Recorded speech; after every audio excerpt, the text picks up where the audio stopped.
Right, we're live. We're live, guys. Mm-hmm. Just want to say thank you to Anne Griffin there and Bob Hudson, ex-parachuting buddies of mine. I've been searching. I haven't got many videos or photographs from the days, but I've been searching for some of Anne. I can't find anything with Anne on at all. It's sad.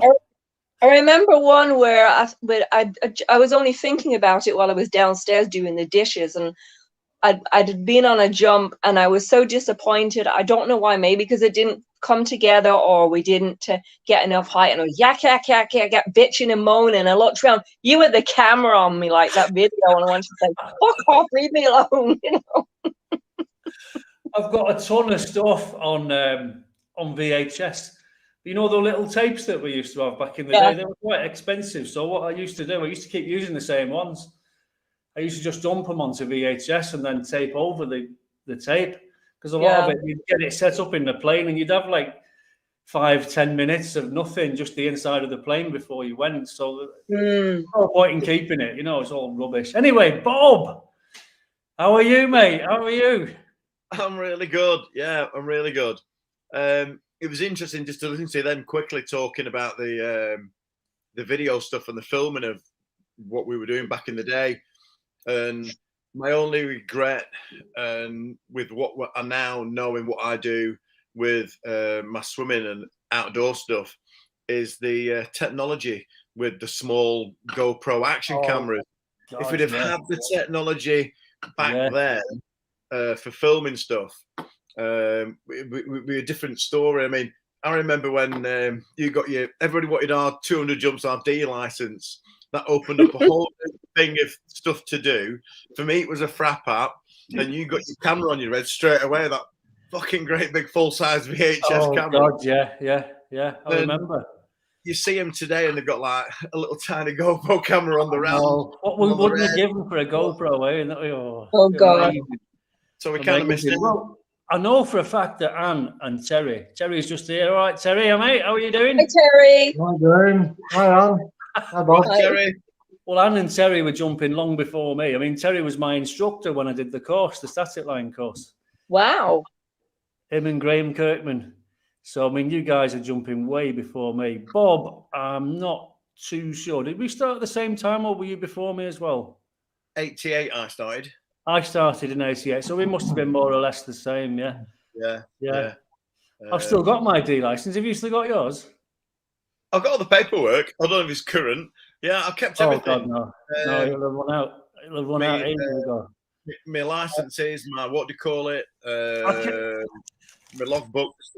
Got it all the memorabilia. Yeah. My logbooks had gone west years ago, but these have all gone mouldy now. This is the pilot. I've got it in here somewhere. Just so people know what we're talking about. I'll hold it up to the... hang on, it's me green screen's acting. Look, there we go. Yeah. That was it. That was like a little... Show us the picture then. Eh? Show us the picture. The picture. Does it look like you?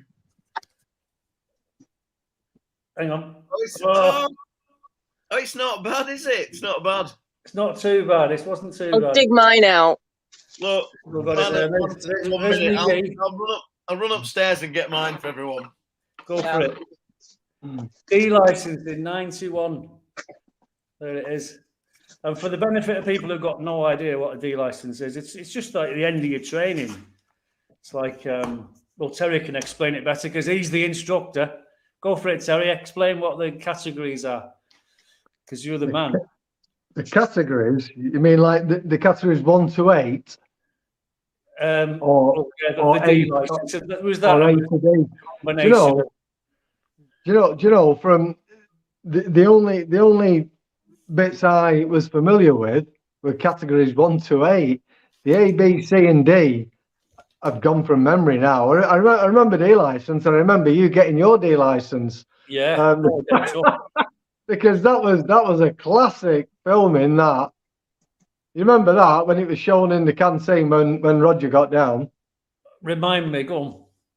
Well, the criteria on to qualify for your Cat D then was to close fourth on a formation on a three-way. Okay. and you and you closed on this three-way, and then did a forward somersault into the formation. It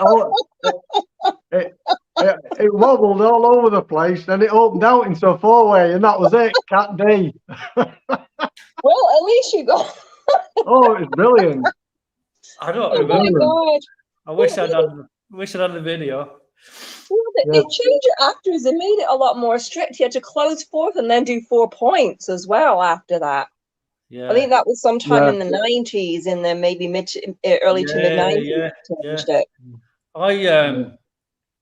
I didn't do much points, and so I was the cameraman. I was just doing the camera pretty much all the time. In fact, if you look at this picture, Terry, there's you. I've got a wall behind me, so I've got to do it from the screen. There's you on the end there. But if you look at me, I'm just there next to Jack. I haven't got a camera on there, so I don't know what we were doing on that jump. I can't remember. I know there's a few times when on occasions when I went up with people that I didn't normally jump with, it was usually to try and fly a five-way off or do something different. So we might have done CRW because I only ever did it with you. Yeah, but Blanche's on there. Did you find it, Bob? Be in the loft, I think. I can't find it. Don't worry, we know you've got it. Yeah. But no, I've kept everything like that. Logbooks. I've even got my first, the little blue paper one, and then we went to the hardback stuff. The coolest thing I remember about starting to jump with the logbooks was learning that I think you could qualify as Cat 8 to jump on your own in 30 jumps. I think that was the minimum if you did every jump perfect. Yeah. And me and don't tell me. Justine Kavanagh. Remember? Phil's daughter. Me and Justine both tied on 30 jumps. We both qualified at the end of our time. I think it took me over 18 months to get those 30 jumps in, with the UK weather being what it is, wet and windy for most of the part. So yeah, that's what I remember with that. So that was cool. Oh, good. We spent weekend after weekend, and we just sit in the canteen looking at the sky, waiting for the wind to drop. You mean getting pissed in the Manor pub? That's what you mean? Well, there's that as well. That as well. Getting drunk in the Manor pub. That's what you mean? Don't mention the caravan club to Terry. Oh God, no. It was a massive part of your lifestyle, wasn't it? Because I mean, even before I was seeing Joe, I would go up on sometimes a Friday evening and doss down somewhere. Yeah. And I would be there, and if the weather was good, I would be there till Sunday night. That was every week. And when I started seeing Joe, I'd go up on a Friday night, and sometimes I wouldn't leave Lancaster until the Monday morning. I'd go all the way from Lancaster to Stockport, straight to work. Wow. That was every week. Every week. Sunday night, you could drive home or not, I suppose, wasn't it? Me and obviously, you know that myself and Helen, we met on the skydiving centre at separate things. I was already jumping. I've been jumping about a year. Helen was just doing. I think she'd done one jump, maybe two jumps, and it was a what do you call it? I've got some footage of you on here.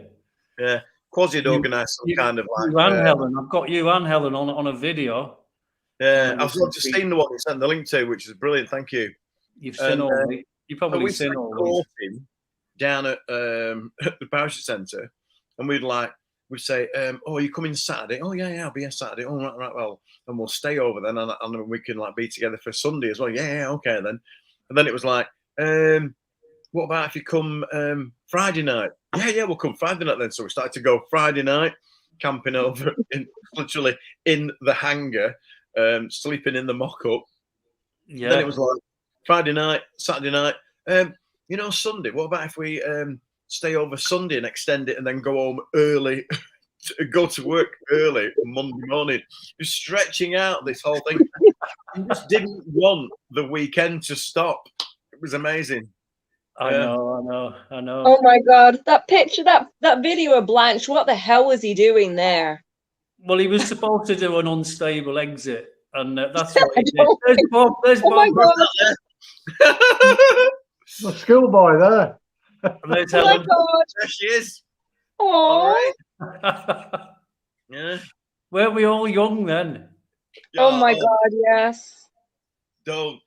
I've had this whole thing really bugging me this last, well, mainly just this year since Christmas, of that I've got a lot of things just happening that are 30 years ago, and I'm going, stop it with the 30-year memories. And I'm like, I wasn't even a kid. It'll be like 25 then, 26. I'm going, why haven't I got 30-year-old memories? I was in my 20s. How old were you, Anne, when you started? Yeah, I think it was around 23, something like that, 22, 23. It was in 1985. Right, yeah. So you were a good couple of years ahead of us. Yeah. When did you start, Terry? I did my first one in '82, December '82. So I was 20 in the October. Wow. So I did 2 jumps at Tilstock in '82, and then had a layoff then for about 9 months, and then I ended up. I think I went up to Cark, and then I found out about Black Nights, and then that was it. Then I was there. It's I a was bit. there It for. was a bit near. Wasn't it? Well, I was at Black Nights until I got up to my first 10-second delay, and I was supposed to be getting married to a girl in Stockport, so it all come to a stop. And 8 weeks before the wedding, we decided not to get married. Wow. And we had a house and everything, you know. Wow. So, and I thought, I mean, it's mutual, you know. And I thought, well, this is it. I can do what I've always wanted to do, and that was the plan. I went back. I went jumping, and even on the day I was supposed to be getting married, it was 2:30. I was in Papa Charlie, knelt down on the way to altitude. I remember looking at my watch, 2:30, and I thought, I'm in the right place, you know. And I just carried on, and we ended up selling the house. And with my share of the sale of the house, I bought my first kit from Lost Lost. And I went up, bought this Xerox with a red Fury main. As it happened, they had a red Round Reserve on the shelf, and there's a red patch on the Xerox, so it all matched. I put it on the seat next to me and drove all the way back from Bridlington with my baby next to me. It was perfect. It was perfect. Guys, I need the loo. It's that I'm at that age. I'll be back in a minute. What's it like? Yeah, it's Graham said to me about writing a few things down, and we'll go through a few things in a minute. But to me, one of the things is like the psychology of it, you know. Yeah. It's not for everybody, is it? Well, that time we were there, it was just perfect, wasn't it? Say hello to my husband, Steve. Hello, Steve. Hi. Hello, Steve. He thought I was crazy for jumping, and he said I came to my senses when I stopped jumping and sold all my gear. Right. Brilliant. Well, I mean, like I say, it's not for everybody, is it? But no. For people. On what you said there, Terry, about the psychology of it. I found that we're traveling around a bit. There was a lot of tradesmen involved in skydiving, and I didn't know if it was there was a thing with the tradesmen where self-employed. So as soon as the blue sky came, we were off. We were in jumping because we could. But it was I think the lackadaisical approach to it. The people that are a bit more educated, higher up the ladder on working and stuff, they seem to be a bit more anxious about everything because they were worried. They knew too much. I kind of didn't know a lot, so the less I knew, the easier it was, and I just like watch, listen, and learn. You know, we had Lloydie saying, right, I want you to just fall a bit flat, get your arms back, heads up, you know, have a look, get, you know, a bit of a feel for it. Job's a good one, and off you went, and you just did it. And I look in my logbook, and it was like, yeah, clear to go, next one. Everything was all ticking boxes and going. I've never been that good at anything. There was all the boxes that were ticked all spot on. I just haven't. So if there's anything you can become natural at, I think, yeah, skydiving is something you can do. So on the psychology of it, what made you decide to start doing it? Oh, that's even better still. We were all motorcyclists. We were bikers from the age of 16. As soon as we were 16, we got a provisional license and we got a moped. Bosh, we were off. And then as soon as we could, at 17, we all had our motorbike license. We're living in Garstang, you know, around the Cockham area. So we were little racers. And as that grew and we got older, 17, 18, 19, 20, one of the lads that I grew up with just said, oh, look, give us 50 quid for this summer's adventure. And we're going to go and ride our bikes round Donington racetrack. And they're doing these track days. So we did that one year. And we always had the one organizer, give us your 50 quid and we'll go and do it. So next year after that, it was Brands Hatch. And the year after that, it was Silverstone. And after doing 3 years of track days, it was kind of like, you know, all right, we've kind of done that now. What else is there? And he goes, oh, give us your 50 quid. And they were like, well, the travelling involved as well. It was like, oh, we're going to London to Brands Hatch. It's miles away, isn't it? So he goes, oh, gives you 50 quid. And we're all thinking, right, yeah, I need another 50 quid for the fuel to get where we're going. And he said, he said, it's only at Cockham. I said, oh, man, I didn't know there was a racetrack down there. He said, there isn't. He said, we're going jumping out of aeroplanes. And I said, we're doing what? And it was just this our mate just said, no, I said, we're not doing the track days anymore. He said, we're going to go do parachuting. And I kind of went, seriously? He said, yeah. He said, I booked it on the course. We're just going to turn up. We do it. So we do the course on a Saturday and you get to jump later on in the day, weather permitting. So the best thing that I remember was being really intrigued and drawn in was, and I hope you might have remembered it, was the poster on the wall of a guy in freefall with a red crash helmet on, thumbs up, and it just said, this could be you in freefall on your 7th jump. And that was my whole goal, was to do a free fall on my 7th jump. We got lucky on the weather. I think we did 2 jumps on the first weekend. And then I said, so can I come back? I don't think it was ill. He just went, of course you can fucking come back. Yeah, we want you to come back, spending your money, you know. I didn't realise. So I went back the second weekend. And I said to the lads, are you coming? And they went, no, we've done it. I went, oh, right. So I just went back. I did 2 more jumps, ticking them off, moving forward. The next weekend, I did 2 more. And I think it was Lloyd, he cleared me for free fall on my 7th jump. And on my 7th jump, I did my first free fall. It was just like, I went hook, line and sinker straight in. Yeah. So it wasn't me. It was one of the lads just said, this is what we're doing.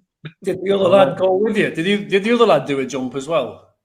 Yeah, we all did it. No one bottled. There was 5 of us, and we're still together now. We've all grown up together. So we're all school kids. But were you the only one that continued jumping? Yeah.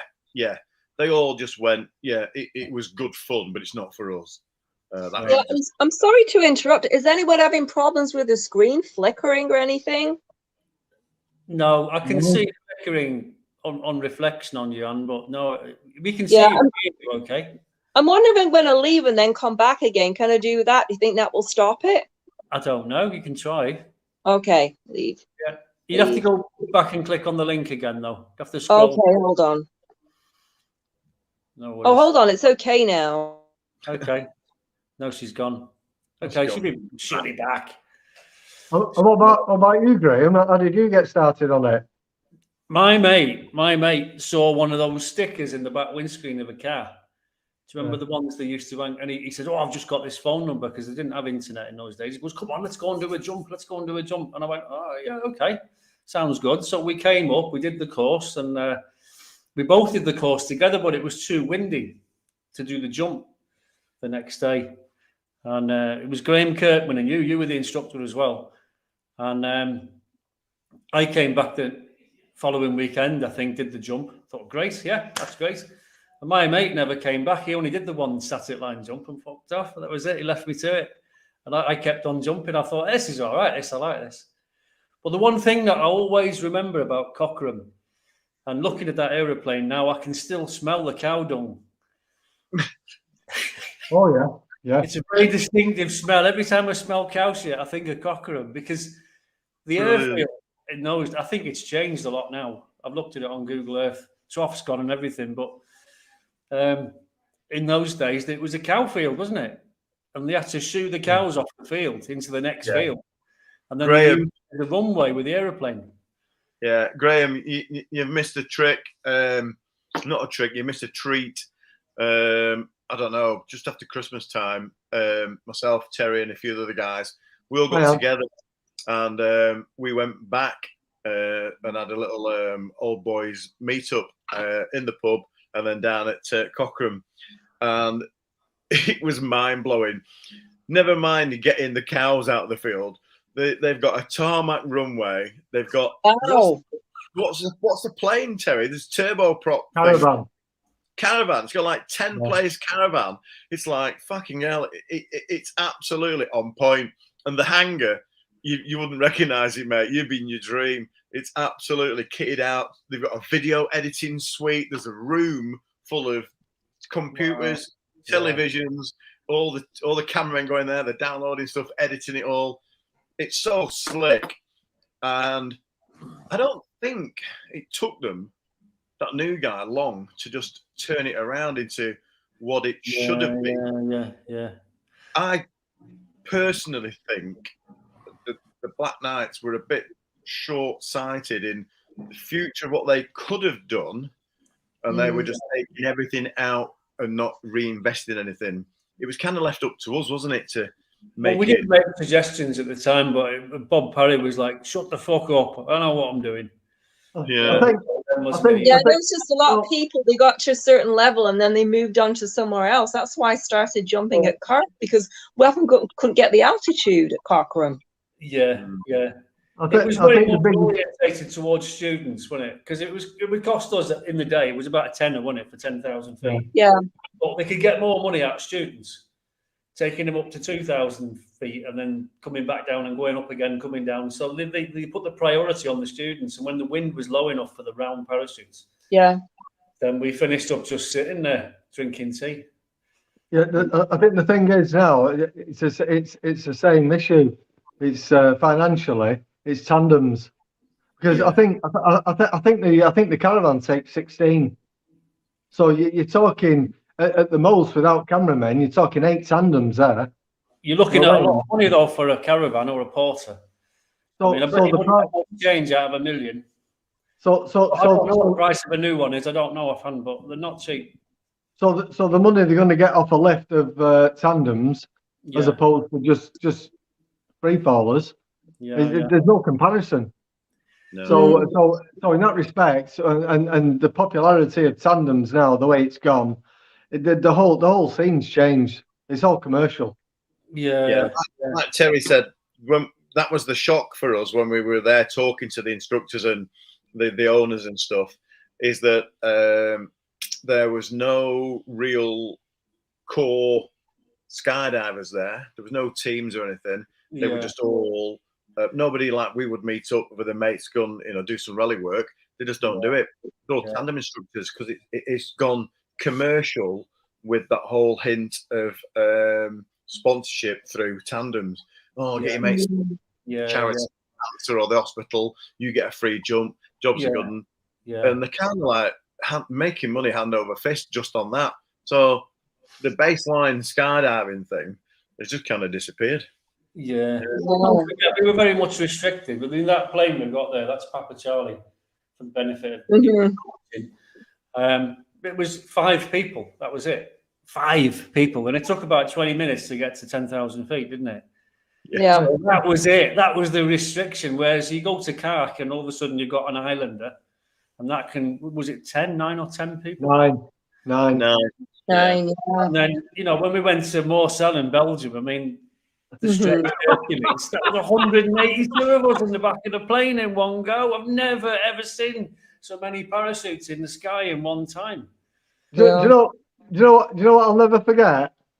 when we used to organise the Cochrane load for Belgium, and we'd have people putting their hands up for the door, and you'd have 30 people behind them, and they'd all be going, ready! And you'd hear it all echoing round the DZ. Go, and 30 of us would all start walking over the grass to build this formation.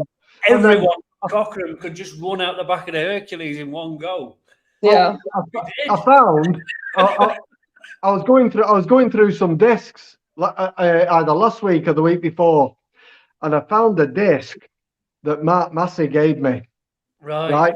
It's got us all in the Herc, and the time it was, I think it was 88, and it was when I'd organised the Cochrane load.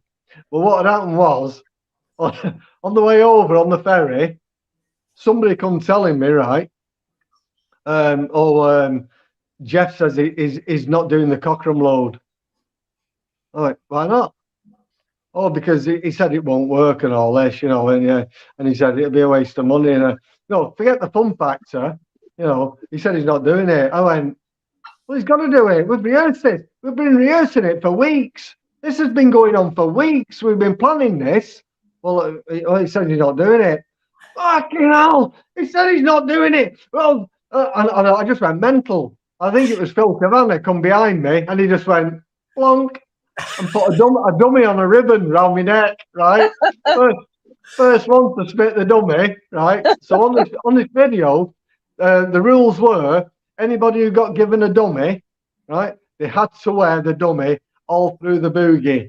Now that was whether you were on the drop zone, just walking around the tents, whether you're on a lift or whether you're in the bar at night. You need to explain to people who are watching what that was all about. There's a picture or a video clip of Terry we're on the run-in, the back door's open on the Herc, and we're all there waiting to go. And there's Terry proud as punch with his fucking dummy, and there's a lot of in Skycles going, who the fuck's this dickhead here with a big stuffy dummy stuck to his jumpsuit? Well, this is probably the same. No, you have to have it in your mouth. And you all spitting out at the same time. Do you remember that? That's just you all spit the dummies out at the same time. Well, the rules were that we had to have the dummy in your mouth when you were jumping. So the picture of us getting ready, we're all stood up at the back of the Herc, ready to go, and I've got a dummy in my mouth. Right? I remember. So I remember people in the back of the Herc with a dummy in the mouth. Yeah. And we're all shuffling to tailgate, and it shows a lot of us just tumble off the back. But with the rules, right? If you're in the bar at night, and this is Tony, coming up with these rules, Tony Massey. He had a whistle. And every time, if he ever blew the whistle, anybody who's got a dummy had to put it in the mouth and stand up. He was one of the characters, Tony Massey, wasn't he? Oh, Tony, yeah. We suffered. Anybody who got awarded that dummy suffered. So, yeah, anybody who spit the dummy got awarded a dummy and had to wear it all through the boogie. And at any time when the whistle went, it had to go in your mouth and you had to stand up to attention.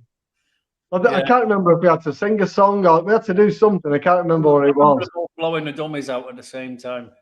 Yeah, I remember doing that. I had a dummy once says, I'll spit your dummies out. 3, 2, 1. No. Yeah. Through the teddy in the corner. Things Good like times. Yeah. Oh, dear. So Anne, how did you get into it?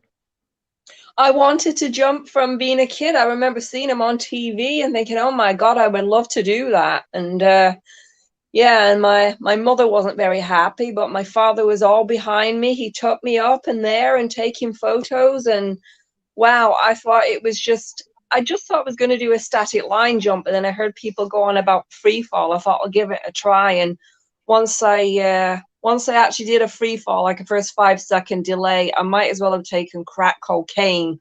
I was just hooked, so. And what was it on TV can you remember what it was that you watched that inspired you? Sorry, what was that, Terry? Can you remember what programs you watched? that inspired you with the skydiving? No, because I was a kid and I just saw them on TV very briefly a few times. I don't remember which programs it was. I spent my childhood here, and I just remember watching. It was different here, you know, like you had back when in the UK, you only had like 3 channels. Here we had lots of channels, and I just remember flicking around the channels and seeing, oh my God, that's amazing, you know. And of course, people think you're crazy, and now we don't skydive anymore. I think I've been on Facebook for a few years, and I've got a scanner and scanned all these photos, and some people were like amazed, like, oh my God, what on earth made you do that? You know. Yeah. How many jumps did you do in total? Just over 500. Right, same as me. I did about the same, 550, something like that. What about you, Bob? I got to about 450, something like that, and I basically stopped logging them. We ended up doing a lot of the what do you call it? The team exit display stuff, starting to do the display jumps. Yeah. And then we did a few competitions, and it got a bit of a thing where, a bit of a click where got a little bit more blasé. We're going, yeah, I've just done 10 jumps on the weekend. You don't need to log them because we know we've done them.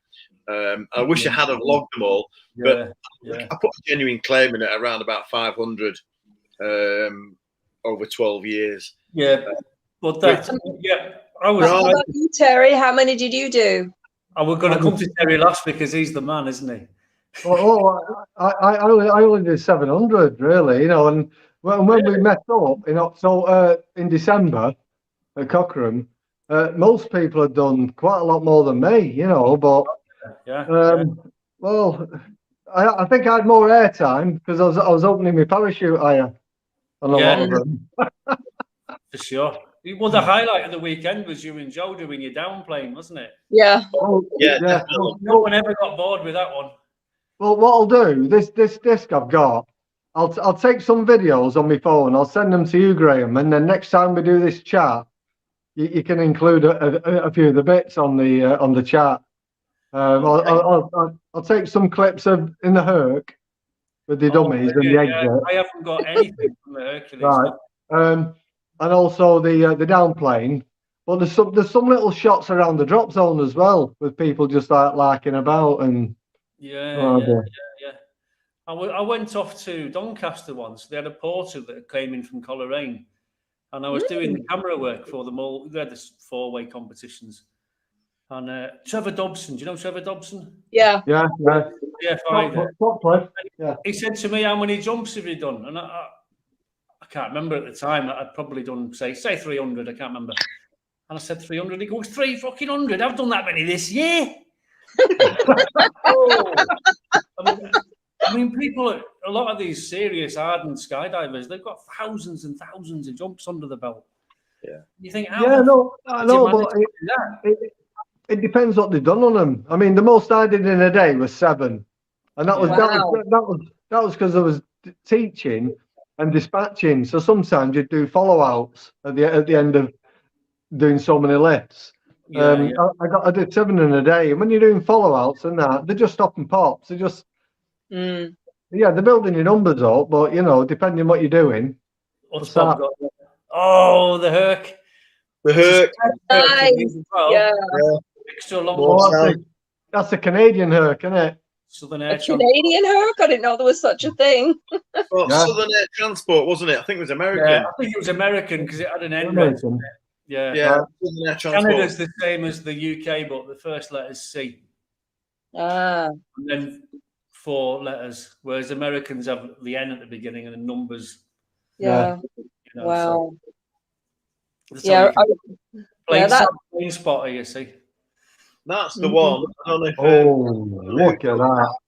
So that's the exit view over Morecambe Bay from Cochrane. So that's Lancashire in the UK, with Morecambe Bay, the Irish Sea, isn't it? I suppose. That's a nice shot. That's a nice shot. Yeah. All my stuff looks really crap now compared to, like what Bob was saying before. Everyone's got HD now and 4K and stuff. And you look at the stuff that people produce now and you think, wow, that is super cool. And in our day, we thought what we had was great, but it was just a crappy little camcorder, you know. And they were Are you- damned expensive in the day, weren't they? I know Bob's on it, but are you, Graham, and you, Anne? Are you on old school skydiving on Facebook? Yeah. I don't Yeah. know. There might be, yeah. But I don't use Facebook very much. I think I Right. joined it, but I haven't been on it much. You see, Who's that? Wow. Oh, nice. You and Me and Joanne. Joe. Oh, Yeah. Yeah. Well, somebody made a comment on old school skydiving, and they were I said this to Bob. They were talking about the group is run by an American, Okay. but you've got people from all over the world on it. And this particular bloke who commented on there was saying that he's realised through reading the comments and the postings that go on there that where the DZ he was at in America, that little pocket of world that he was in every weekend, that little pocket and that world were happening all over the world. Because at that time, you were cut off. You were cut off from the world. There's no technology. You went on the drop zone. There was a landline phone in the packing shed. yeah. And if, No internet, and, nothing. and if you didn't want to be found, you couldn't be found. You went Yeah. over that sea wall at Cochrane, and that was your world. That was your world. And Right. because I remember on a bad weather weekend going into Lancaster, and we were going through the shopping area, and I remember looking around. It was just alien to me, and thinking, this is how people spend the weekends. And it's Normal totally people. alien. No, it was like another life. Yeah. I just couldn't connect to it at all. Yeah. So, I think like Gary, have you ever been? Sorry, Bob, go on. I think like what we've got here is that what you get, and I don't really, and I've been in a couple of groups with the motorbikers. You know, you're there and you come and go. And the thing with the motorbikers, again, is very similar to what we've got within the skydiving world. Is that you start together, you mature, you grow up, you learn new skills, and then on that journey, you will always lose some friends as well through either doing what the objectives that you're doing, or just through illness in life. Yeah. You're mates forever, aren't you? And you don't have to see that person for 1 decade, 2 decades, but you still got the love and the friendship. And with skydiving, there's definitely that bond of and it's an unbreakable bond when you actually, you know, like you might be rushing to go to the toilet, or you want to see somebody, whatever, and you go, hey, Anne, will you just pack my parachute for me, mate? And you're going, yeah, go on, then. I'll get it ready for you in a few minutes, Bob. You mean like you just wouldn't trust anybody else, would you? Off the street, your parachute, but you have that bond of trust and friendship in skydiving. It stays forever. It just does. It does. Which brings me on to my next question, Bob. Have you ever known? Skydiving is essentially potentially dangerous. Have you ever known anyone who's been killed skydiving? Yeah. I can't remember his name now. Eddie Davis. Yeah, Eddie. Eddie. Yeah. Eddie used to jump at Cochrane. Yeah. Do you remember when I spanked in? So I spanked in 2000, and that was the end of me skydiving. Yeah, I remember you writing on Facebook. But what happened to Eddie? When did he go in, or what? Well, it was he ended up going twice. I spanked in. Everybody kind of learnt the lesson. They went, look, guys, calm down on the hook turns, because we were all part of that, you know, inventing the new technology where we were getting into the zero porosity, fast canopies, small lightweight stuff, pushing the limits. I learnt the hard way, and then I had a 2-year recovery to get back walking again. I thought, I just can't risk going back to doing that in case I do it again. Yeah. I was a bit more mature in the fact that I thought it probably will happen again. So I just stepped away, just kept an eye on what was going on. Then through the grapevine, I heard that Eddie spanked in, nuts and bolts in his leg, blah, blah, blah. And literally, as soon as he could get up and walk and put a rig on, he was back in the plane and he spanked in. Oh, my God. Did he hook turn then? Well, I wouldn't know particularly know the details. But He yeah, was on the canopy, was he or not? I don't know. no, That's yeah, not Yeah, mine, though, yeah. exactly what you're talking about. I got a picture of him. he apparently where were the Ibelstow? I think he heard moved Spain. I heard Was it- Spain. Was it Spain? I don't know if Eddie. it's the Eddie I'm thinking of. I hope it's not. I know there might be a different Eddie, but it's horrible to think that someone has died skydiving. Yeah. Well, yeah, I mean, but he was pushing them limits. He was here, there, and everywhere. He turned it into a job, I think, because he was doing so many jumps, like we talked about before. I might do 30, 40 jumps in a year. Eddie was like ramping it up so quick. And jumping here, there, and everywhere. Went to Ibelstow, developed it over there, then into Spain, getting 100 jumps in a weekend was kind of like nothing. They were getting it on. And then all part of the fast canopy lifestyle was everything. But the hard learning was, we used to call it total commitment because, as we kind of know, there's no breaks as such on a canopy. You commit to that hook turn and you're in. And if you time it wrong, and that's it. Yeah, it was a thing. I remember the blue track was the canopy to have, wasn't it? Mm-hmm. And, yeah, they were great. My first one was a unit. Billy Miller stitched me up with that. I think it was Billy Miller. And I thought it was great because it was square, but the canopy was all right, but the harness was awful. Anyway, I progressed onto the one Flinny had. Remember one Flinny spanked in on? That was a parachute. Oh, that was a Fury, was it? Oh, no, not a Fury. He had a Fury before then. A 9-cell, allegedly a fast 9-cell. But it come off Ian Chick originally, and he didn't like it. He got rid of it. Give it to Flinny. Flinny spanked in, did his back and his feet in on it, and he sold it to me. And it nearly had me a couple of times, and I thought, no, I'm going back to a Fury. So, I mean, Terry had a Fury. Did you ever move on to? Because Furies were great. They were a good all-round safe canopy. Furies are brilliant for everything. Yeah, I just stuck with them. Yeah, I mean, I was tempted to go down the blue track and the fast. But like you say, so many people spanked in. They just didn't, you get it wrong, and so easy to get it wrong, isn't it? It was so light on the pedals, weren't they? On the pedals, yeah. On the toggles. We didn't. We were there. We were there at the forefront of that. We were there when we saw that new zero prosty elliptical. They were like an aerofoil aeroplane wing in the design. They were this deep in the center. They were this deep on the wingtips. They were elliptical front to back, but they didn't come with any instructions. Nowadays, again, we were late at learning with skydiving in that we wanted to kind of self-taught. And the problem with being self-taught is that you only learn from mistakes, and if mistakes aren't made, and you're not really pushing the boundaries, push the boundaries. Made mistakes, but those mistakes for a lot of the time were either life-changing or fatal. Nowadays, they've even got you go to any DZ now, and they've got fast canopy handling courses. It's like that.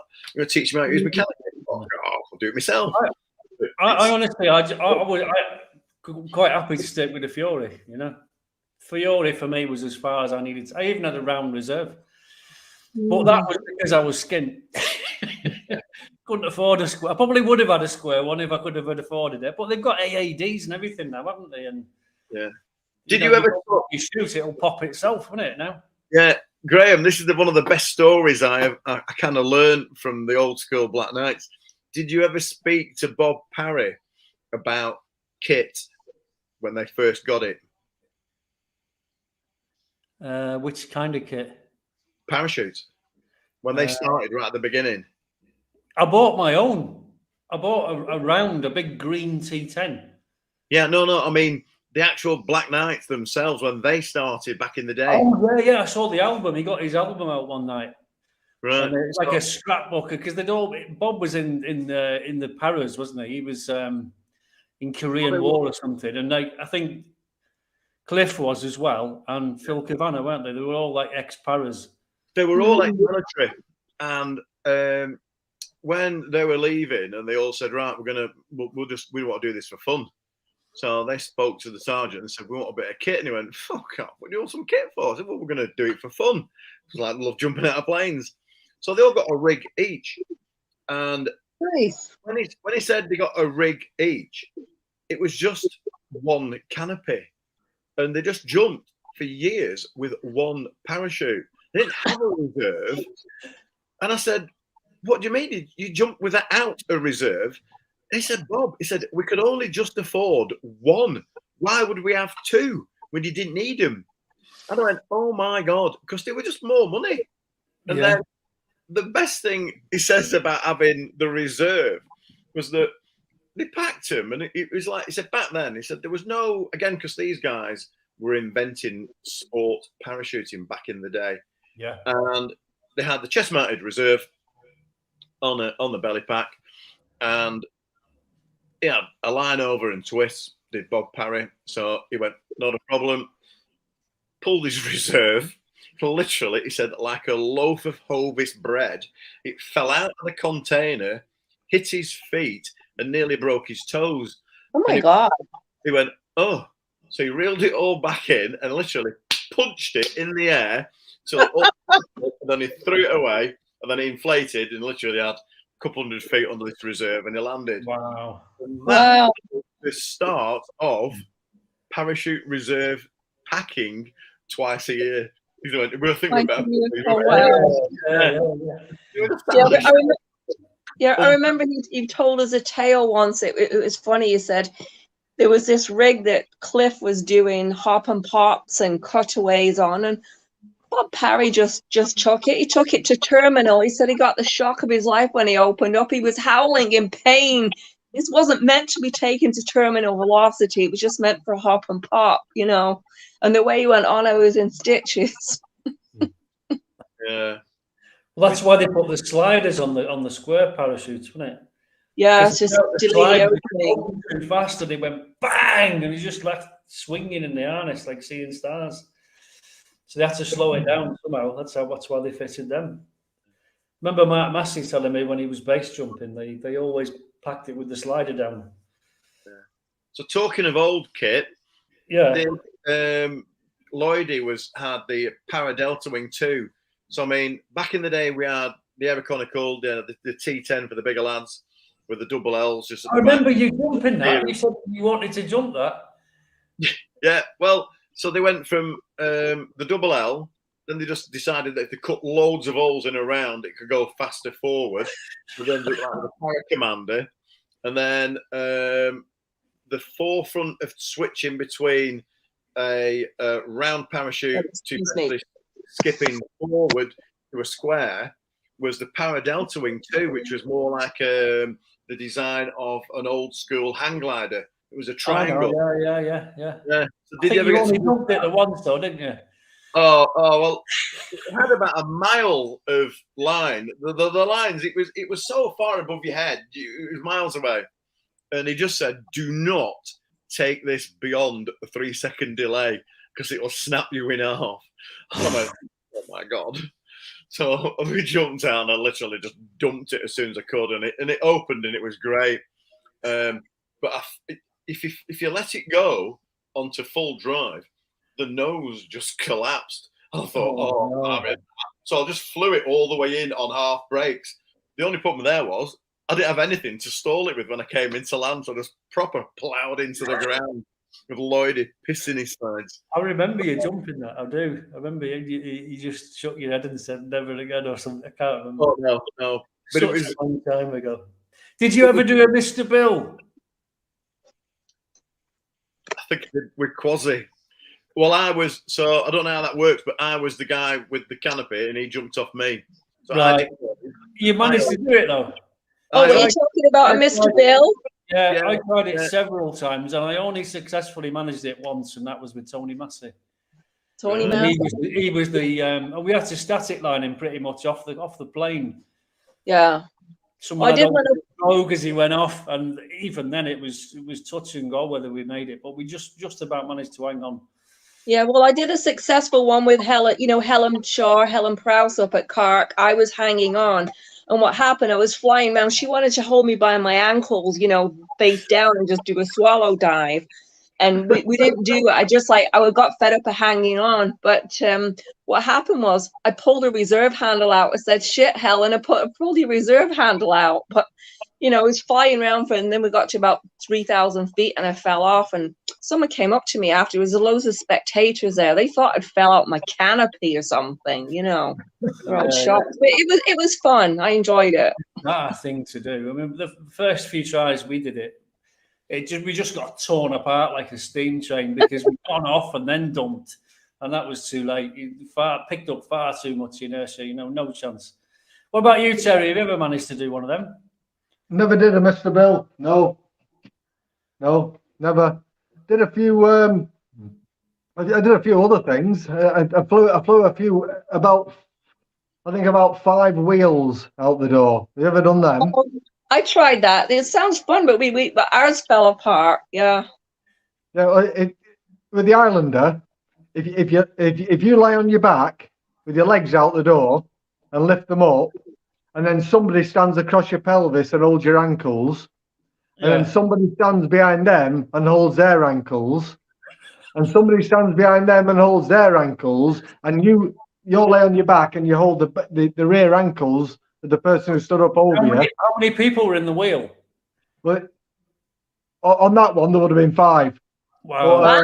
So you managed it with 5. I've done it with 4. I've done it with 5. And you do the same call, the ready, set, go. So it's ready, set, and you just all roll out the door, and it opens up, and it's the only time in free fall when I ever got that feeling, because the wheel, it just rotates over and over, and every time you go over the top, it's that feeling a bit like being on a roller coaster. I never got it in anything else in free fall. Every time you went over the top, it was like, whoa. Yeah. So like you fly out about 10,000 feet and then just keep rotating that wheel, and that just keep going then, just rotating all the way until somebody dropped a grip. And that was it, then it just come apart. So there was that, and the other one which was good was Horny Gorillas. Oh yeah. Oh, yeah. I love the Horny Gorilla. Oh, that was great. That was awesome. I screamed. I just got so excited. I screamed the place down. I've heard of it, but I've never done it. Explain to me what it is. I remember flying a 5-way off Papa Charlie. So what you do, you fly a 5-way off and level it out, so you've got a 5-way star, just like a ring of you in a formation, all looking at each other. And then you just fly that for a few seconds, 5 seconds, whatever, 10 seconds, and just fly it nice and steady, all geeking at each other. And somebody gives the nod, and what you do, you all lift your knees up, put your feet into the middle of the star, lock your feet together, and then what you do, you drop your grips and put your arms out. And a Horny Gorilla, you're supposed to like beat your chest, right? But you just fly it on your back, so you're all linked by your legs on your back, but it picks up speed as well. And I remember being on one, I can't remember who else was on it. There's 5 of us, and Mike Riley was on it. And we were flying this Horny Gorilla, and it picked up speed, and it was it was plummeting. We're all still looking at each other laughing, and somebody lost a leg grip. Bing! They went flying off. The 4 of us still flying it. We're all bouncing it. Somebody else went off, and then somebody else, that was it, gone. Oh, they were brilliant. Brilliant Horny Gorillas. Yeah. They were funny, some of the things we got up to. Oh my God. How did we actually survive? I don't know, but we didn't do crazy. We did some silly things, but we didn't do anything. I mean, I've seen, if you go on the internet now and Google skydiving, people have jumped out without the parachute. That's stupid. And just a strap and with a hook on it, you know, and the other guys come in and connected the hook, and you think that's crazy. That's just loose. And another one just threw his kit out first and dived out after it. Oh, it's you madness, think, that is just pure stupidity. I'd never even consider doing that, you know? No. You know when you said earlier, Bob, about pushing the limits, I mean, when you're on the ground, you can have a bit of common sense about pushing the limits and all that. But when you're up there and you're doing what you're doing, the adrenaline just takes over. You do push the limit. You do. You think you're invincible. Yeah, you get that, don't you? And then for us, pushing the limit, kind of like there's always that buzz about you're not allowed to do that because that's illegal. All right, yeah, thank you for letting me know. I'll have a go at that then, shall I? As soon as you know you can't do it, then you want to do it, don't you? And the only thing that came about that was manageable with the risk was base jumping. And even for me, it still wasn't a manageable enough risk because even our bridge, the only one I would do would have been a bridge jump because then you're pretty much in fresh air straight away. And in the UK, for me, they were never tall enough. I'd still want a bridge with 1,000 foot. So with that, I'll have to tell them our story about our beloved friend, Mark Massey. God bless him. Mark was one for pushing those limits. And his whole story was amazing. He goes, Bob, you know Leighton Flats in Blackpool? I goes, yeah. He said, how tall are they? I said, I don't know. He said, well, do you find out? So I drive to Blackpool and I'm counting how many stories there were. And there were like 22 stories. And I go, well, it's 8 foot, 2.4 meters per floor. I said, So I says, Mark, I said, you've probably got about 300 foot tops. Right. Okay, then. How am I going to get in? I went, what are you asking me for? I said, I'm not doing it. So he comes up with this cunning plan that Mark and his wife, Lily, were going to be undercover newspaper reporters building a story about living life in a high-rise block of flats. I thought, okay, I could buy into that. That sounds good. So he said, I'm going to go in with my rig on, already done, underneath his coat. Lily's going in with the clipboard. She's going to be the reporter while he does the stuff. So this is the whole setup. So they literally went to Leighton Flats, pressing random doorbell numbers till somebody let them in randomly. And then they just went in the lift all the way to the top floor, knocked on a door till someone let them in. This guy lets them in. And they said, we just want to have a little talk to you about living on a top floor of a flat. Will you talk to us? And the guy said, yeah, I will. So he let them in. Literally, Lily's on the case, asking loads of questions. Mark's doing the scouting around, finds a window, and within about a minute, Bob, oh my God, he's out the window and he's done his jump. What happened? He had this as a story. Again, no camera footage to prove it or anything like that. It was all underground. It was just my story. You either believe it or you don't. I never heard that story, but I absolutely know Mark Massey, so I don't. It gets better. It gets better, Graham. So my mate lives around the corner from there. That's why I knew where they were. These the flats at Leighton. He said, "Hey, have you heard about the petrol pump attendant lady on the garage forecourt?" So there was a petrol station right on the junction of where the flats were. He says, "No." He said, "Nearly had a heart attack at the weekend." He said, she was just like, sweeping up. Next thing you know, she has a big, massive explosion. She looks around, looks up, and there's a guy falling out of the sky, and someone had jumped out of the flats. I said, "You kidding?" And so she actually witnessed the whole thing. So you just knew it was true anyway, because it was Mark. And as much as he loved to tell the story in a bit of a yarn and spread it out, it was wonderful to be clarified that he did do it. It was wow. He did. Well, he did the Anglican Cathedral in Liverpool, and I went and took pictures of it, so I know for a fact what he's like. Yeah, he's the only person I know that's ever done it. I've seen the video of that. Yeah, that will be on a disc. Will it? He had. Wow. He had someone. We videoed it and we photographed it as well. And it was the other one was. I think Flenny buddied him off. Yeah, who remembers going to Blackpool Tower before it was enclosed in as a kid?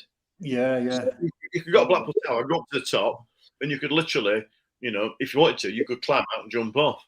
So that's how the tower was built, and that's how it was. But the story goes that was Steve Alker, I think it was Flinny. I don't know if there's another two of them or three of them. and they based off the tower, but they got caught because they landed on the promenade. I heard they landed on the beach on the other side.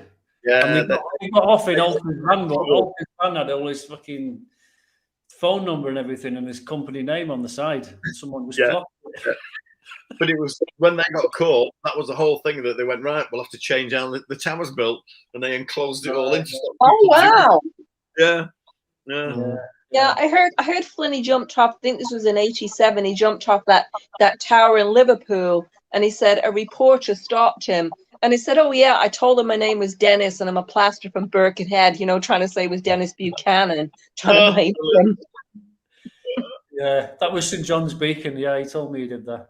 I didn't see him do that, but yeah, he used to do Clifton Suspension Bridge a lot as well. Mm. Wow. I know Mark was talking about coming over here at one point. He phoned me up a couple of times and talking about coming over. And I hope to God, you know, I'd have to keep a sharp eye because I live like on the 13th floor. I hope he doesn't want to jump off our balcony, you know. He's a bit old for it now, isn't he? I mean, he was 10 years older than me, and I'm 61, so he must be 70 by now. Who? No, not Tony. Mark. Flinny. Oh, Flinny. Yeah, Flinny. Yeah. No, Mark. Has anyone seen Flinny at all? No. Did we have? We've got what? No, we got a picture of him, Terry, of all the lads that turned up. Let me find it. What, in December? Yeah. They're all on my phone. I'm on my phone now. Everything's on my phone. So. Yeah. I've got loads of stuff on. I've got a few things here, but you've seen it all before, and it's on my channel anyway. So I've got, got a video of Danny Smith jumping out of Papa Charlie there. But, Graham, just move to your left and show everybody Papa Charlie. It's my left. Yeah. There you go. So for those of you who don't know, that's Papa Charlie, our little 185 Cessna, in a muddy field. That in the morning, all of us skydivers, and included Terry and Graham, come back, Graham. We would have to move cows, live cattle, out of that field to bring them into another field, lock all the gates so we could use it as a runway. And we said about how it's been developed. So this is what they've now got. Wow. Yeah.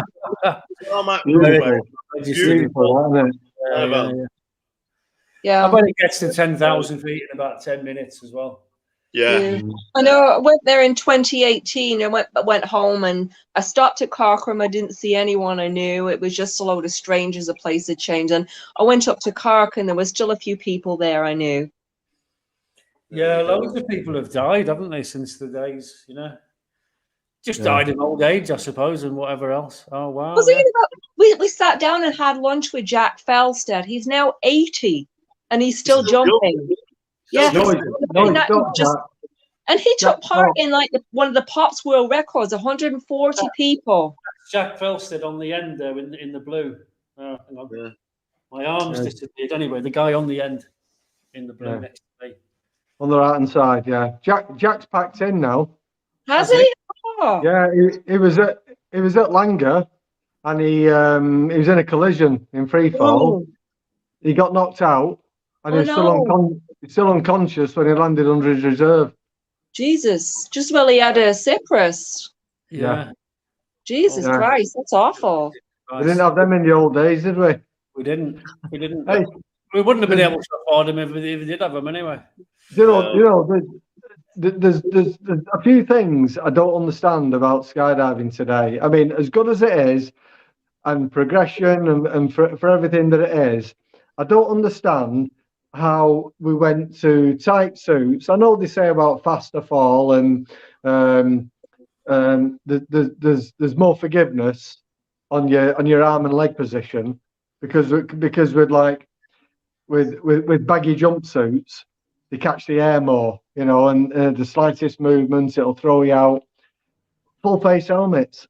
What is that all about? You know, surely you want to feel the elements and the slipstream where the croups and you wear the Protex, But like in the days when we were students, we were jumping in boiler suits and open face helmets, big open face helmets with the peak taken off.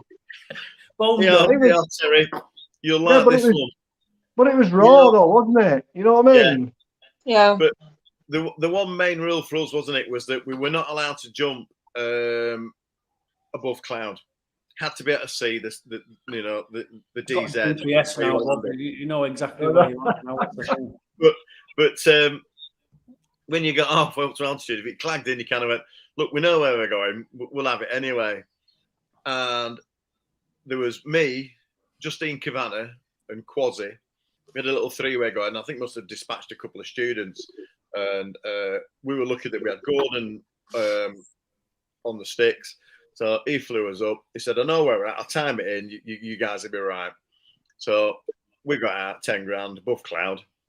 We went straight into this cloud almost immediately. And we're looking around each other going, this is hurting a bit. I don't know what's going on. It looks, it was like, Jesus, it's like being shot in the face with a BB gun. Rain or hail. Oh, hailstone. I know. We landed. We walked back to the canteen. Everyone is laughing like mad. They're going, you've been jumping above cloud. I'm going, no, we haven't. No, we haven't. They're going, yes, you have. Your face is covered in purple dots where you've been hit with hailstone. And it's, we've all got those pink, purple bruises on our faces from the hailstone. Yeah, so funny. Yeah, your full face helmet, Terry. You wouldn't get that. I've never jumped a full face helmet, but I'd give it a go just to see if I Well, like. you might as well do it on virtual reality. If you're shutting yourself off from the elements with a full face helmet and not feeling the touch stream with the tight suit, you might as well watch it on the screen. Don't knock VR, Terry. Have you seen all those guys with the wingsuits going down the mountains? Yeah. I've been there with my Oculus thingy on there, watching that. Yeah. Wow, that's amazing to watch. Oh, I bet it is, yeah. 360 GoPros now. And they'll put them on I know.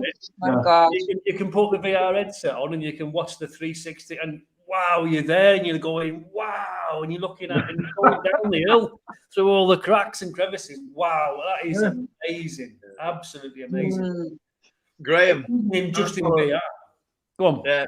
Graham, I follow a guy on, again, just through Facebook and social media with YouTube and stuff. And he's called Jeb Corliss. Jeb Corliss is one of the guys that pioneered the wingsuit flying. Right. Now, when you talk about pushing the limits, there's wingsuit flyers and then there's wingsuit flyers. And what Jeb Corliss specialized in and has perfected, and you'd love this, you'll have to check him out when we're finished. He's called close proximity flying. He flies within meters of objects. Whether these are alpine mountains, valleys.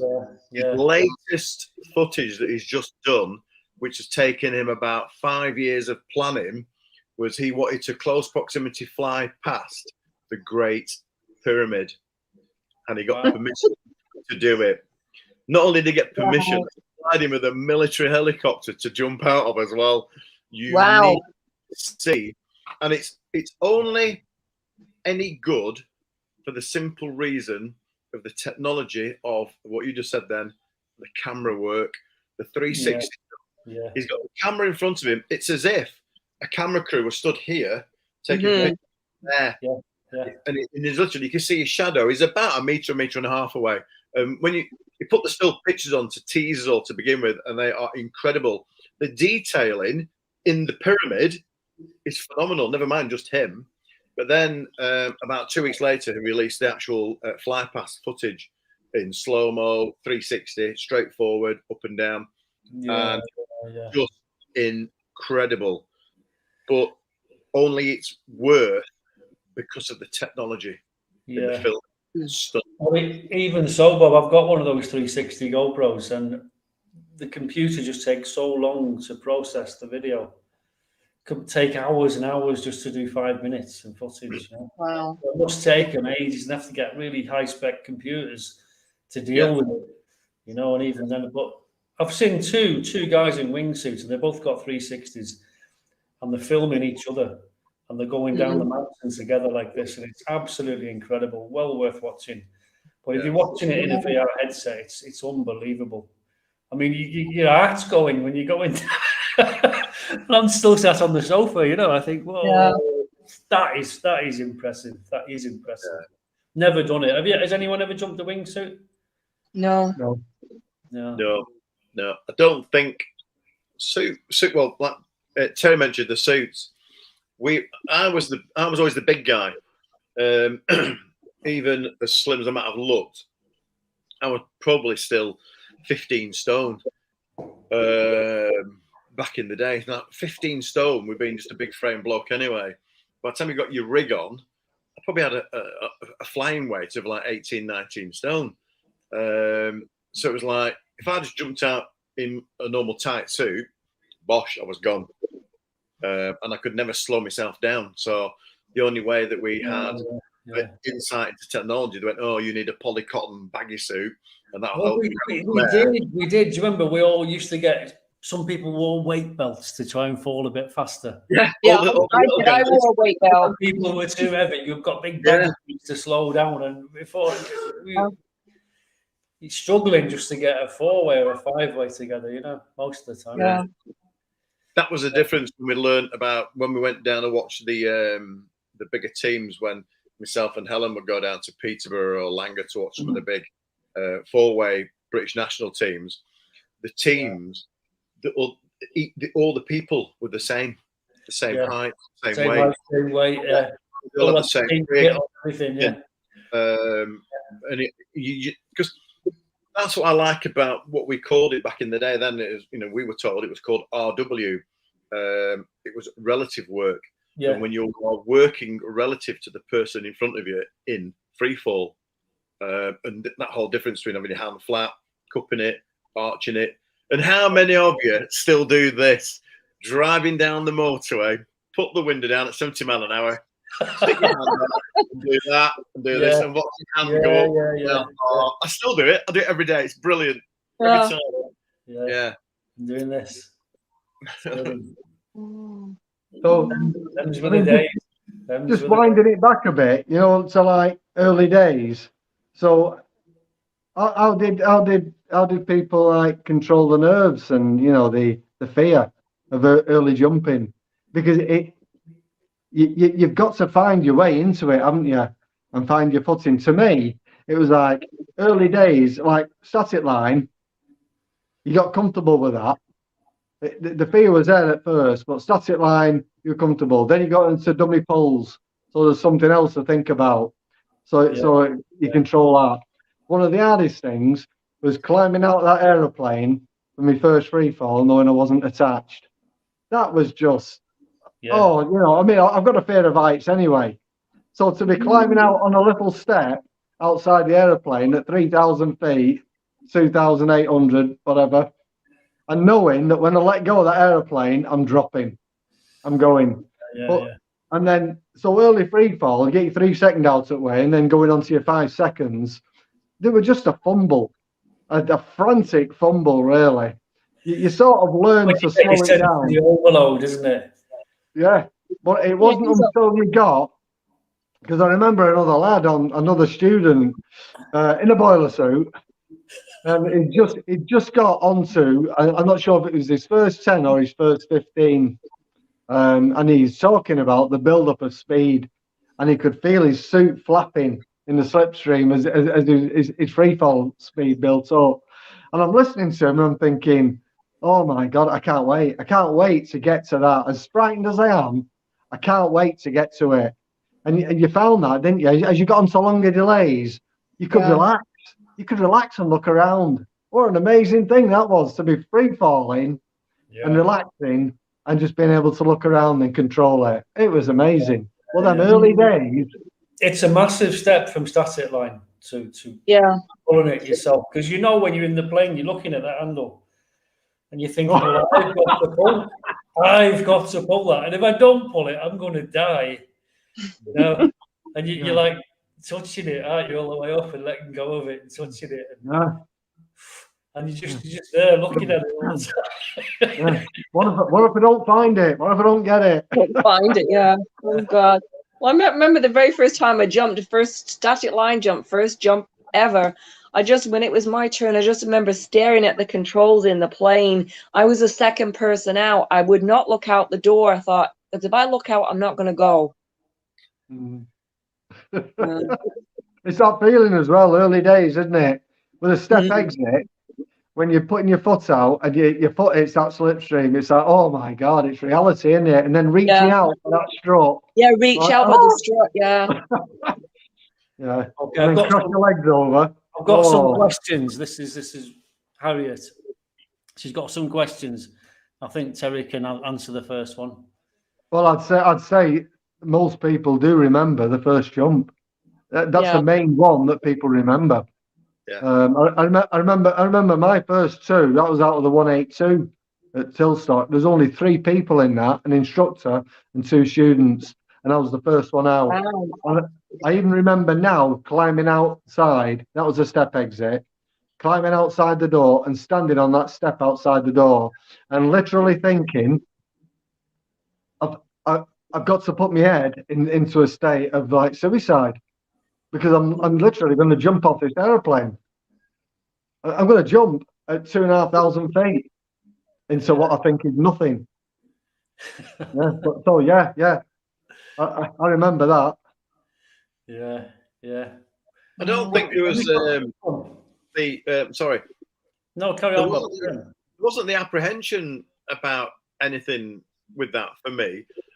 And I think it's because I need all my focus to do something, to listen and learn. Again, going back to like just being perhaps a simple man, with just being a joiner, and that was my one thing. And so I never over worried about anything else. You just listened. You did. If you just, and it's that same old thing even today now. Is it? If you just listen and do exactly what you're told to do, everything's a win-win, and it worked perfect. So you just banged the big arch on, head up, counted 3, came in, got your pull, done. You'd have a canopy. That's all you need to know, and that's all I did. And with Harriet's question about the second one, it was just seeing that picture in the canteen. Was that, well, I've done one. Let's do another. Because the first one was that good. No, Winston. There is more detail to be drawn out of it on the second and third and fourth and fifth jump, because you are getting more aware. But definitely remember the first jump. Definitely. Yeah. I found you had like sensory overload, and each time you jumped, you saw more and more each time. I remember Terry saying to me, "Did you see the plane when you jumped off?" And went, "No." Oh, we were all looking at you. We thought you could. No. And I didn't see the plane for about the first 3 or 4 jumps. And I said, at that time, as you go up. Yeah, same here. Information coming in, and you think, "Wow." I know. Where's my handle? Yeah, same in my first jump. I don't remember from actually leaving the step to my parachute opening, just sensory overload. I don't know if I blacked out or what, but yeah. Wow. I think one of the things as well that I remember quite strongly from very early jumps, especially, was something that people don't experience now, and that's the silence under a round canopy. Yeah. It's all wraps now, isn't it, in square canopies? So you got quite a bit of forward speed when you're under canopy, and noise off the fabric of the canopy. But with a round canopy, you just literally hanging underneath it, very slow forward speed. So it was just silent. And the canopy would just like, as you look up at it, it wouldn't stay still. It would be like billowing like that. Like that. And you'd be like just looking around thinking, oh my God, this is just amazing. And that was the contrast from all the noise of the aircraft. Your head thinking, oh my God, I've got to get it right, and all the climbing out and the fear and everything, and all of a sudden, just silence. It was beautiful. Silence. You've got Bob Power going, left toggle, left toggle, left toggle. No, there were no radios then either. There were no radios. Went through the counter. radios. No, there was nothing. Oh, I think it was at least 3 jumps on the radio before they took the radio off you. Or depending on how good you can learn your canopy skills. No, we didn't have radios then. All right. Do you remember the guy who went through the cowshed roof? Yeah. No. Who was that? Big He was night. head switched on. He did all his static line course. He was drinking with us in the manor every weekend, and we thought he'd be one of the lads who'd make it. You know, he'd come on, and he said, "Oh, I want to do free fall. I really want to get onto free fall." And he did it all the static lines, all the dummy poles, everything. Come the big day when he did his first free fall, his head went completely. He went blank. He jumped off the plane. He got hold of the handle, pulled it, and he's there like that, swinging under the parachute. And his mind had just gone. He was just and you could even see the wire and the pin on the end just swinging about, and he had his hands out like this. Didn't even reach up for the toggles. And of course, what happened? The parachute. I was on the jump. You were on the jump? Yeah. On an old man break. I watched him disappear. He went straight through the cowshed roof, and I was the first one in there. And he still stood there like that. And he went right. What those things are called in the roof that hold the roof up, the wooden bits. Right, he'd gone right. Rafters? Yeah, rafters. No, the apex things. Anyway, he'd come straight through the roof, and he'd. Oh my God!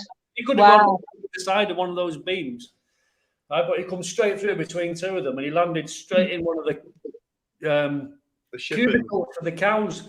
Yeah. And there was about a foot of cow shit in there, and he's just like that. And he's looking around, and all his lines are going straight up to the. I thought, fucking hell, got in there. You all right? He's like, his just head had gone completely, and everyone was shouting, pull on your fucking tongue. Nothing. He just thought that completely. And we never saw him again. He just put his kit away and went home. That was it. Yeah. Never saw him again. No. Wow. That is proper sensory overload. I've never seen it like it. Obviously, he's so focused on getting the handle that once he'd got it, mission over, you know, that was it. His head went completely. You were on that jump, Bob. You seen it all from above. Yeah.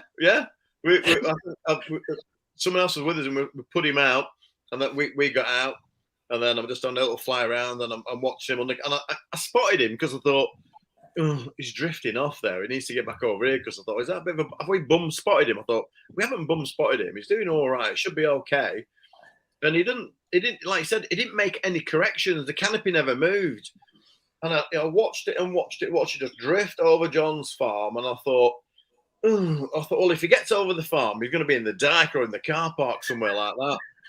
And then I had a quick look up to make sure I was okay.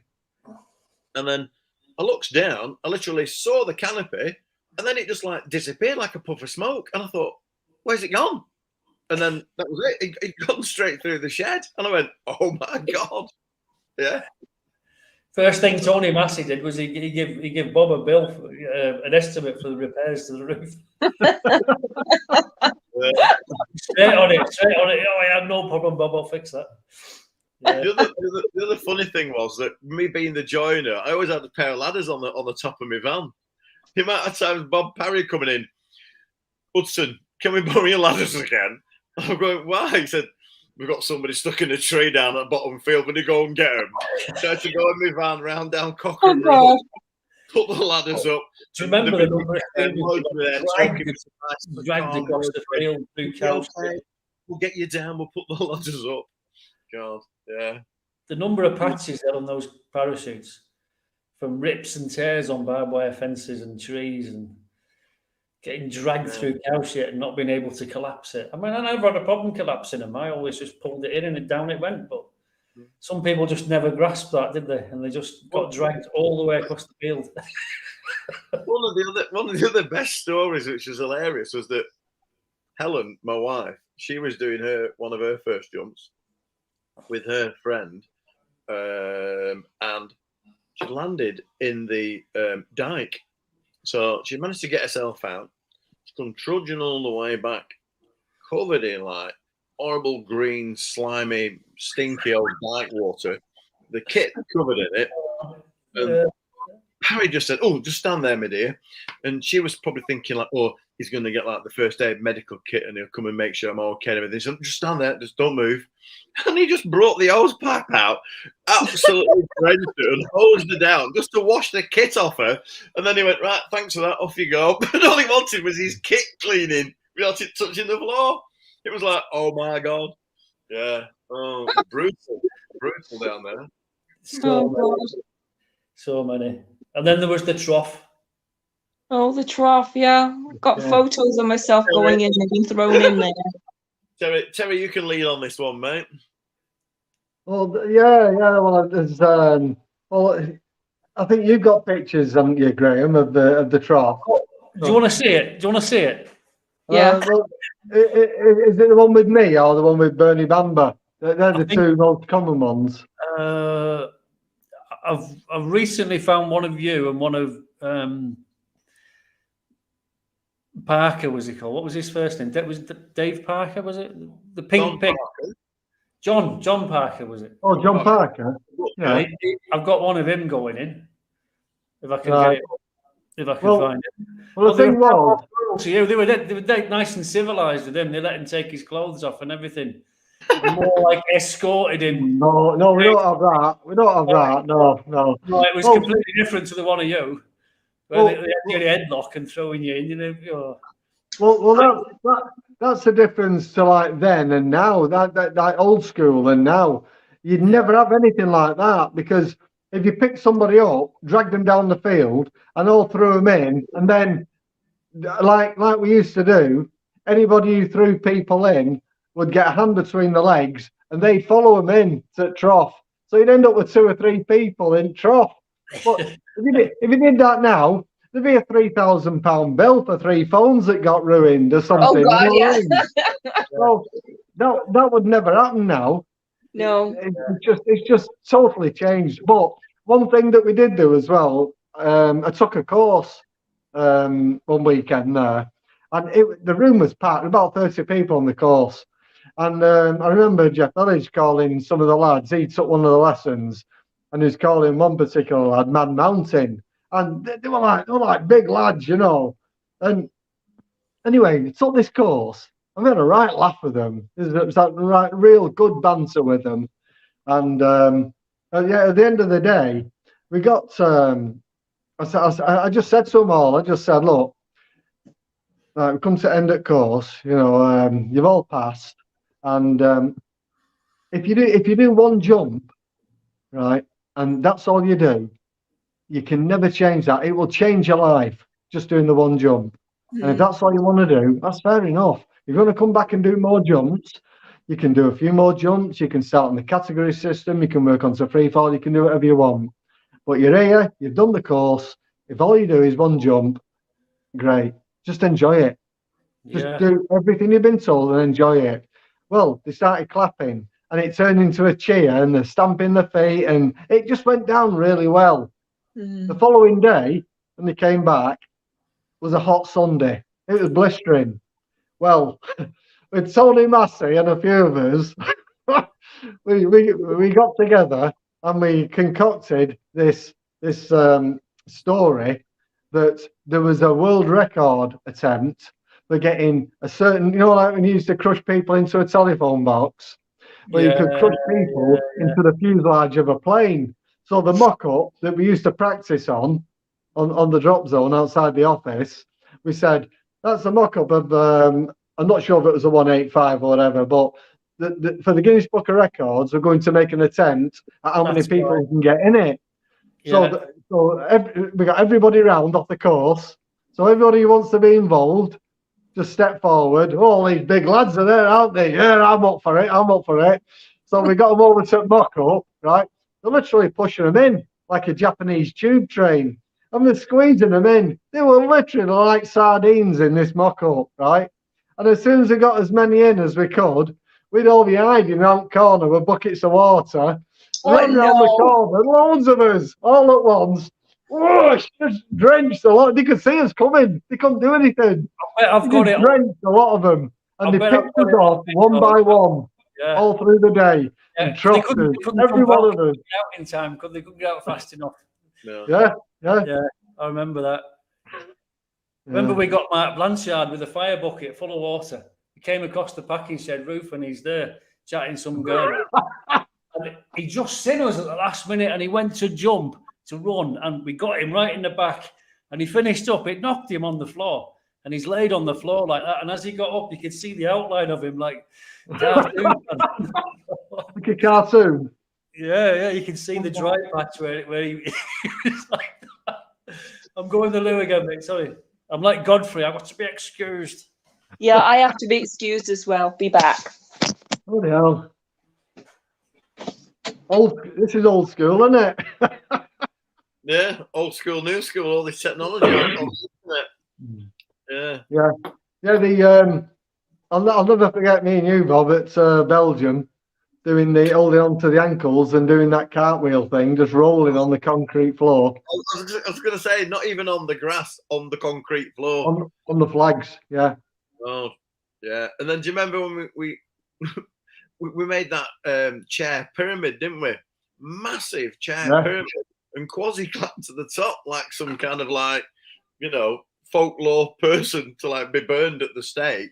And it was massive, 10 meters up in the air. Then the lot just collapsed. And I thought, how you never got stabbed to death with all them chairs landing on him? I never know. I remember Phil. Phil wasn't faint-hearted, but he saw Quasi climbing up there and he was concerned. He was concerned and he was saying, Quasi, come down, Quasi. And he got to the top, he sat on that top chair and he put his arms and legs out like Yeah. So, Moorcell, what was it, 90? Yeah. We did 88, 89 and 90. 90 was the last time we all went, I think. Yeah, 1990. So 91 I went, I'm sure. I think I did 4 trips. I did 87, 88. I missed 89 because in Australia. So it must have been 90 and 91. Yeah. I went in 91 as well. Yeah. Did they have a Herc there in 91 as well? Yeah. There's a Herc there every year I went. Wow. The big kudos for those that don't know, we talk about large aircraft boogies. So the whole point of a large aircraft, an aircraft boogie, a jumping boogie, was to jump something bigger than your 4 or 5 seater Cessna on your local DZ. Yeah. And then Moorcell had this thing where it had access to the local airport, so they could even get in a Hercules. These were normally military supplied from the years previous. And then the year I went, they said, oh, well, sorry about that. We can't get the military Herc. And we went, you are kidding me. We want to come for that. And they went, we've got this little one from America. And it was a commercialized stretched Herc for a civilian company called Southern Air Transport. Yeah. It had about another 3-meter section between the props and the nose was pushed out. It was massive. Yeah. So they were loading up 140 skydivers in the back of that. 180. Was it 140? I didn't realize it was so many. Wow. It was huge, was that one, Am? But I remember I was there. Yeah. Wow. The big story, the jump you had to be on was the naked skydive. So there were some gentlemen within the group that had a few snorts or something in the afternoon and said, Bob, we're going to do a naked skydive. And I kind of went, no, we're not. I said, you might do. I said, I'm not getting naked. I've got nothing to show. As my mother said, Robert, you're a grower, not a shower, young man. So it was the Skyvan. And the Skyvan would seat 20 skydivers with the loadmaster. You have 2 rows of 5 on the floor, 2 rows of 5, sat on the little pull-down seats on the side. So Mike and Jeff decided they were going to go and do this naked skydive. We'd organised a little 8-way for them to just dock on at the end. And the way you set it up was you put your rig on first, you put some shorts on over your leg straps, and so at least you're half covered. And you got in the plane, and the routine was that on exit, you drop your shorts, and you get out and do your jump naked. So we thought we'd all be cool in the gang because we'd sussed this out. We'd really worked it out. That it was all safe. Rig on, shorts on, laugh. Job's a good one. We gets in the Skyvan, 2 rows of 4. I'm on the floor. Mike and Jeff, they're on the seats on the side. The European Loadmaster was amazing. And obviously, we thought we knew it all, and we knew nothing. And the Loadmaster knew everything. He leans over to me and goes, Yeah, if you want to go ahead. Yeah. Your friends are going to do the naked nude jump. And I said, yeah. He said, He said, when I open the door at altitude, they got a little tiny willy because it's really cold. I said, no. I said, if anybody knew Mike like I knew Mike, I said, no. I said, he's got a big knee slapper. And he's going, no. It's teeny tiny willy. It's really cold altitude, -5. Teeny tiny willy. We'll be laughing. I'm like, no, tell you, it's a fucking big knee slapper the guy's got. He's going, no. So we're running in. So we get the green light. Mike just stands up. I whips his trolleys off. He whips himself around. He nearly takes a lady's eye out, sat on the floor next to me. The Lordmaster just turns around and goes, oh, bigger than Willie. I said, I told you not to. Well, we all just left. We exited the plane in hysterics. I don't know how we did it. We built a 5-way. We've got Jeff and Mike just coming in to pin at the end. All I could see was Mike coming into dock on this 5-way. And I thought, oh my God, his leg strap's come loose. He's going to be in trouble in a minute. Then I realised it wasn't his leg strap. It was his willy whipping about in the wind. Well, he docked on this 5-way. I'll never get rid of the picture out of my brain. And his willy's just whapping about like that in free fall, going, oh my God. We were all laughing like mad. We broke off. We dumped. We're flying in. We're landing. People were having hysterics. They were all going, oh, they spotted a naked skydiver. He landed literally next to his tent. Absolutely racked him pain. We're going, what's up? He said, what's up? He said, look at me cock. It literally battered it was, black and blue, just be whapping about like that. Oh, so funny. Just didn't think it through. But, remember on that trip as well, I think it was Jeff and Mike, they bribed the pilot in the bar one night, bribed him with loads of beer and said, first lift tomorrow, you give us 17 grand. I heard all these rumors that we're going to get 17,000 feet. Yeah, and we did. Was anyone else on that load? Yeah, because do you remember the details of that? How that happened? So tell me, I might not know everything. Right, the pilot, you know, because it was American civil aircraft, but the pilots were brilliant. They all turned, typical Americans. They were showing off. They were in the bar with all the kit on. And they were all immaculate. So they said to us, in the morning, you make sure you're on the first lift, and all your mates will take you up. They said, how far do you want to go? They said, 20 grand. Because they didn't understand that higher altitude was more fun for us. They didn't get it. Commercial pilots just, lugging cargo. And went, oh, no. Yeah, the higher the better. But you want 20 grand? I went, oh, don't take us too high. We might all be collapsing. I said, no, don't worry about that. So you make sure you're on the first load in the morning. We got to the airport and they were all stood at the tailgate and they all shook our hands on the way in and gave us a nod and a wink. So I kind of told a few people this story that we'd all been buying the pilot's beer and we were going to get this VAT, this extra altitude thrown on top. And they were going, yeah, whatever. So the rule was at Morcel that you paid your €15 for your jump ticket, and we were getting 15 euros, 15 whatever it was, for 15,000 feet. If for whatever reason air traffic control had a plane coming in, commercial, and that had priority on airspace, if you only got 8 grand, 10 grand, that's all you were getting. Tough luck. So I went, oh, okay, that's the rules.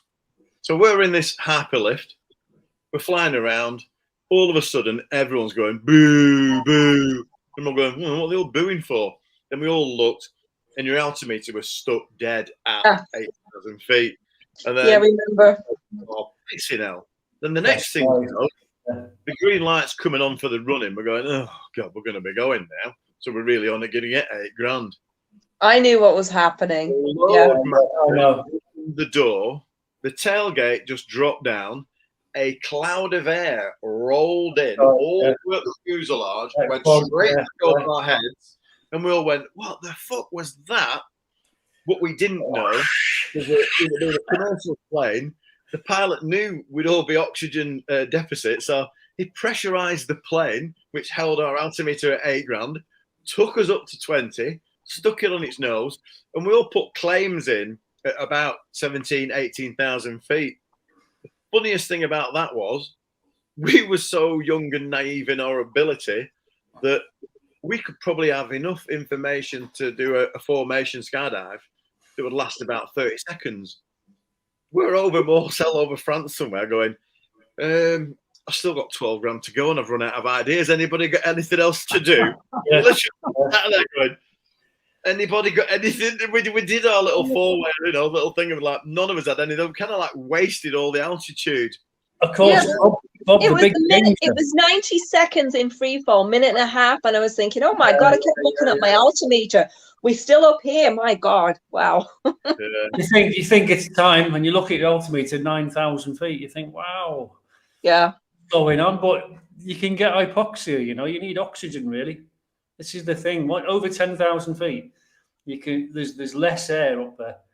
So you can suffer from hypoxia. You could, in theory, pass out on the way down. So, going up to 20,000 feet is well dodgy with no air, no oxygen. Yeah. Brilliant. I mean, we did, when we were there, it was 14 and a half mainly, and 17 was the max. So they said. But, you could seriously. I mean, these halo jumpers, I've never done a halo jump, but I mean, the people who have, they all have oxygen, don't they? Yeah. There's a reason they have oxygen, because they need it. We didn't have, none of us had AADs in those days. Automatic activating devices for the benefit of people who are watching. Yeah. Yeah. But no, that was that was something to put in your logbook, something to brag about. And so loads of people were quite impressed when I told them, wow, you jumped at 17 grand. I mean, wow. Yeah. It was great. You can see the curvature of the earth, can't you, from 17th? When you're on the tailgate, you think, wow. That was our thing. We all put a claim in that we all saw that as well, because we think we did, and we all kind of agreed that we did. It was just, but it was one of them where, because everyone then was going, oh, we'll get it next, and we're going, no, you won't. He only said it'd be the first jump. You have to be on it, or be there or be square as such. And we were on it, and we got it. Yeah. Well, I heard the pilot got in trouble for doing that. Well, I don't know. Yeah. They were really cool. They gave us all a little badge. So did you not get your badge, Anne? No, what's the badge? What badge? Well, from the pilot, from the company, they had. So the company was called Southern Air Transport, and I really wish I could find my bag of kit, my logbook, and he gave us a metal pin badge. Oh. Yeah, they didn't have lots, and we all got one. A few of us got them. Yeah, really cool. Yeah. Okay. Now, there's the next question. Go on. Malfunctions. How many malfunctions have you had in cutaways? I had one. I should have had more, really, because there was a few that I hung on to way too long, waiting for them to work. But the one that I did have was me and Joe. We both left the aircraft at, I think, just over 2,000 feet, and we were getting together under canopy. So we opened the canopy straight away. We're linked up together. So Joe's canopy docked on my back. So I put my feet into the lines, and she then pull her toggles to give her canopy some lift, and that'd rise up behind me then. So I'm pulling myself down the lines in front of her, and the canopy just felt weird. And I looked round, it was just a bag of washing. It was just all collapsed. Oh.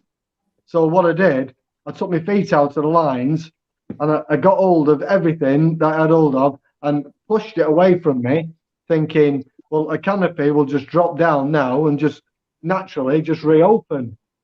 And what had happened was, on top of her canopy, the bridle line that her pilot chute is attached to, which drags the canopy out of the container.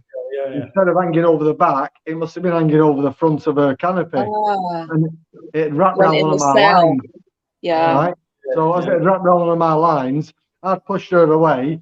Her bag of washing had dropped away behind me, and it had pulled me. I felt like I was doing a back somersault right over the top of my canopy. That's how it felt. And I thought, oh, it just centrifugal force just threw me right over the top. And I ended up flying on the outside like that. I've got half a canopy. I'm looking down at her. She's got a bag of washing above her head. And she's shouting, cut away. And I'm shouting to her, you cut away. I mean, I should have gone really first. But she ended up cutting away. And then everything went above me. Two bags of washing above me. But I remember when I was flying around the top, I had my hand on my cutaway pad and my hand on my reserve handle. And I remember, I can still remember the sound of the Velcro now as I lifted the pad off. So like that, I'm shouting, cut away, cut away. And so she cut away.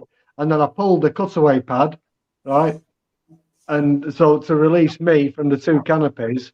And on the ripcord from the reserve, which goes over my shoulder through a metal tube, like a housing, over the reserve canopy, there was something else. It'd be too complicated to explain. There was something else attached to my ripcord. So that as I pulled my ripcord from the reserve canopy, it had only pulled so far and would jam in the housing, right? So as I pulled it, I got rid of my canopies. I go back into free fall, and because I've got my hands on my chest, I'm like a dart, and I just went head down, back into free fall. I could hear the wind speed picking up. I'm right over an old stone church and a graveyard, right? And I'm hurtling down towards this graveyard, and I pulled my reserve handle, and it just went dink and stopped. And I went fucking dink and it stopped again. And I got two hands on it. I thought it was going in. I got two hands on it and pulling it like that, and my reserve opened above my head. So the pin had already cleared the container, and my canopy was on its way out, but I didn't know. I'm just picking up speed towards this graveyard. So I looked down, Joe's canopy's beneath me, I'm under my canopy. So we both landed in this field. Danny Smith come running over. He'd been driving up to the centre, come over all flustered, and saying, I'm driving my car, I could see you wrapped together. He said, you cut away under reserves. And I said, oh yeah, you're all right, Dan. Honestly, I put my arm around him, I'm comforting him. And then he gets back to centre then. So it was Graham Kirkman saying, get these two a hot drink and put plenty of sugar in it. That was on a Good Friday, that. So it was the first day of a 4-day weekend. And on that weekend, remember that. On that same weekend, we were then going to go up and build a 4-stack and try and do a pendulum with the bottom canopy going upside down. Wow. Finish up going into it. That was a hell of a weekend, that. Yeah, sounds it. So what about you? One cut away. No malfunctions for me, which was a bit weird, but Terry could confirm this one. I did have a lot of really rubbish openings. And what was that red rig that we had? That was the Wizard. What was it?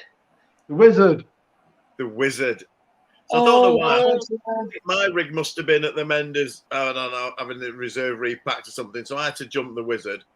And I'm kind of like a bit blasé about checking shit. So I just took it out of the kit store, and it was all packed. I thought that's good to go for me. And off I go. I said, Bob, I'm jumping. He said, yeah, take it. You're all right. I jumped. I dumped this Wizard. Holy shit. Big monster 9-cell thing. Deployed, fairly steady away. And then all of a sudden, when it fully inflated, it just went fuck off over my head. Pulled me right up behind it. I thought, where are we going? And it was like being on an instant roller coaster. And I thought, fucking hell, and then I grabbed all the brakes, calmed it down. I'm like that. Wow, I thought this was supposed to be like big old docile student. Yeah. So I comes tootling in. I must have been all ashen and white. Terry's on the deck. He goes, "What do you think to that opening?" I said, "Fucking hell." I said, "I don't know what's going on." He said, "Come here." I said, "Let's have a look at it." So when we laid it on the floor, he said, "You know these here, these brake toggles, yeah?" He said, "Well, perhaps pull them down and fucking store them before you jump at your deck." Oh wow! So you didn't store the toggles. Wow. The brakes hadn't been set, so it was just set on. Wow. Oh my god! It didn't half give me a fright. So I had, I kind of all of the weird openings, you know, that you could think of, and technology-wise, we had with the Blue Track, we'd started experimenting with the collapsible drones. And that was just another load of malfunctions waiting to happen because you'd pack it in a rush and you'd forget to reset it. So you'd jump, you'd deploy an already collapsed drone, and you're like that. Oh no, this drone's not going to open my canopy. And you're looking, you're going, and it'd be looking at me like, it'll pull the bag out, but then it would never get the lines to pay. And you're going, oh, here we go. And then eventually you get a really, really slow opening canopy. But yeah, no malfunctions. Who was the world record holder though for malfunctions? Do you remember? No. Tony. Who? Tony Massey. Tony Massey? No, wasn't it the gentle giant, the tall guy that was really nicely spoken? Didn't he have about 4 or 5 in one day? Someone's like Graham Birdman. What's it called? The tall guy. Always away with the fairies. And I think didn't Mark Blanchard have a few as well? Tall guy. The one thing. Oh, you don't mean Tony Bradbury, yeah? Yes. Tony Really, Bradbury. He had a load, but this was a guy that was just kind of like really shouldn't have been skydiving because he was just not switched on enough. Yeah, I think I vaguely remember. What? I was at Langer, and I don't know what happened. He must have told you. Remember, we all know Dave Morris, don't we? Dave Morris was a sky god, born a sky god. So Dave's like acting CCI down there, and he's got like 1 million jumps under his belt. And he goes, "Bob, this Tony Bradbury guy that's come down from your place at Cochrane." I said, "There's nothing to do with me."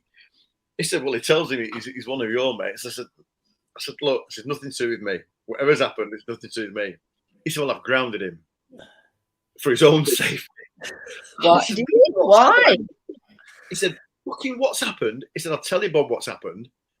He said, "I saw him in free fall at 1,500 feet." Now, this is a guy, Dave Morris was a skydiver who had an eye, an ability, and a skill level that was way above and beyond what any of us were doing. The guy had 10,000 jumps and we had about 300 or 400 back in the day. So he really did know anything and everything. Now, if he says you were under canopy at 1,500 feet, you were getting grounded because it was genuine and that was it. And wow. He had me on it a couple of times on some aircraft boogies. We were doing it on purpose. So let's smoke it into 1,500. You go, yeah, all right. And he'd call your bluff on it going, well, that looked like 1,500 to me, Bob. You're in the bin for half a day, you know. And he goes, oh, bollocks. And he knew you'd called it right. So he goes, Tony Bradbury, I binned him off. He's grounded. I went, what for? He said, 1,100 feet, still in free fall. Fucking hell. So when he spoke to him, this is Tony's reply. He said, well, I tell you what happened, David. He said, I was in free fall over the backfield, and he said, I saw these bunny rabbits running across the field, and he said, do you know what? He said, I was just watching these bunny rabbits just running through the field thinking, oh, look at them there. And he said, I just lost time. He said, I didn't know where I was. I fucking knew where you were. About 3 seconds, I'm going in, you bastard. Yeah, nearly gave him a heart attack. He said, Bob, he said, he's just not with it, is he? I said, oh, yeah, sometimes it can be a bit away with the fairies a bit. But yeah, I was like, bless him. Oh, he's really nice, Tony Bradbury. Yeah, but he's Beautiful man, a beautiful yeah. man. But yeah, At Cochrane, one day there was cloud cover, and the aircraft was up dispatching students, right? And they were putting them out over cloud. And I heard this opening, right? You get to know what the openings sound like. And I heard this opening, and I thought, oh, that didn't sound good.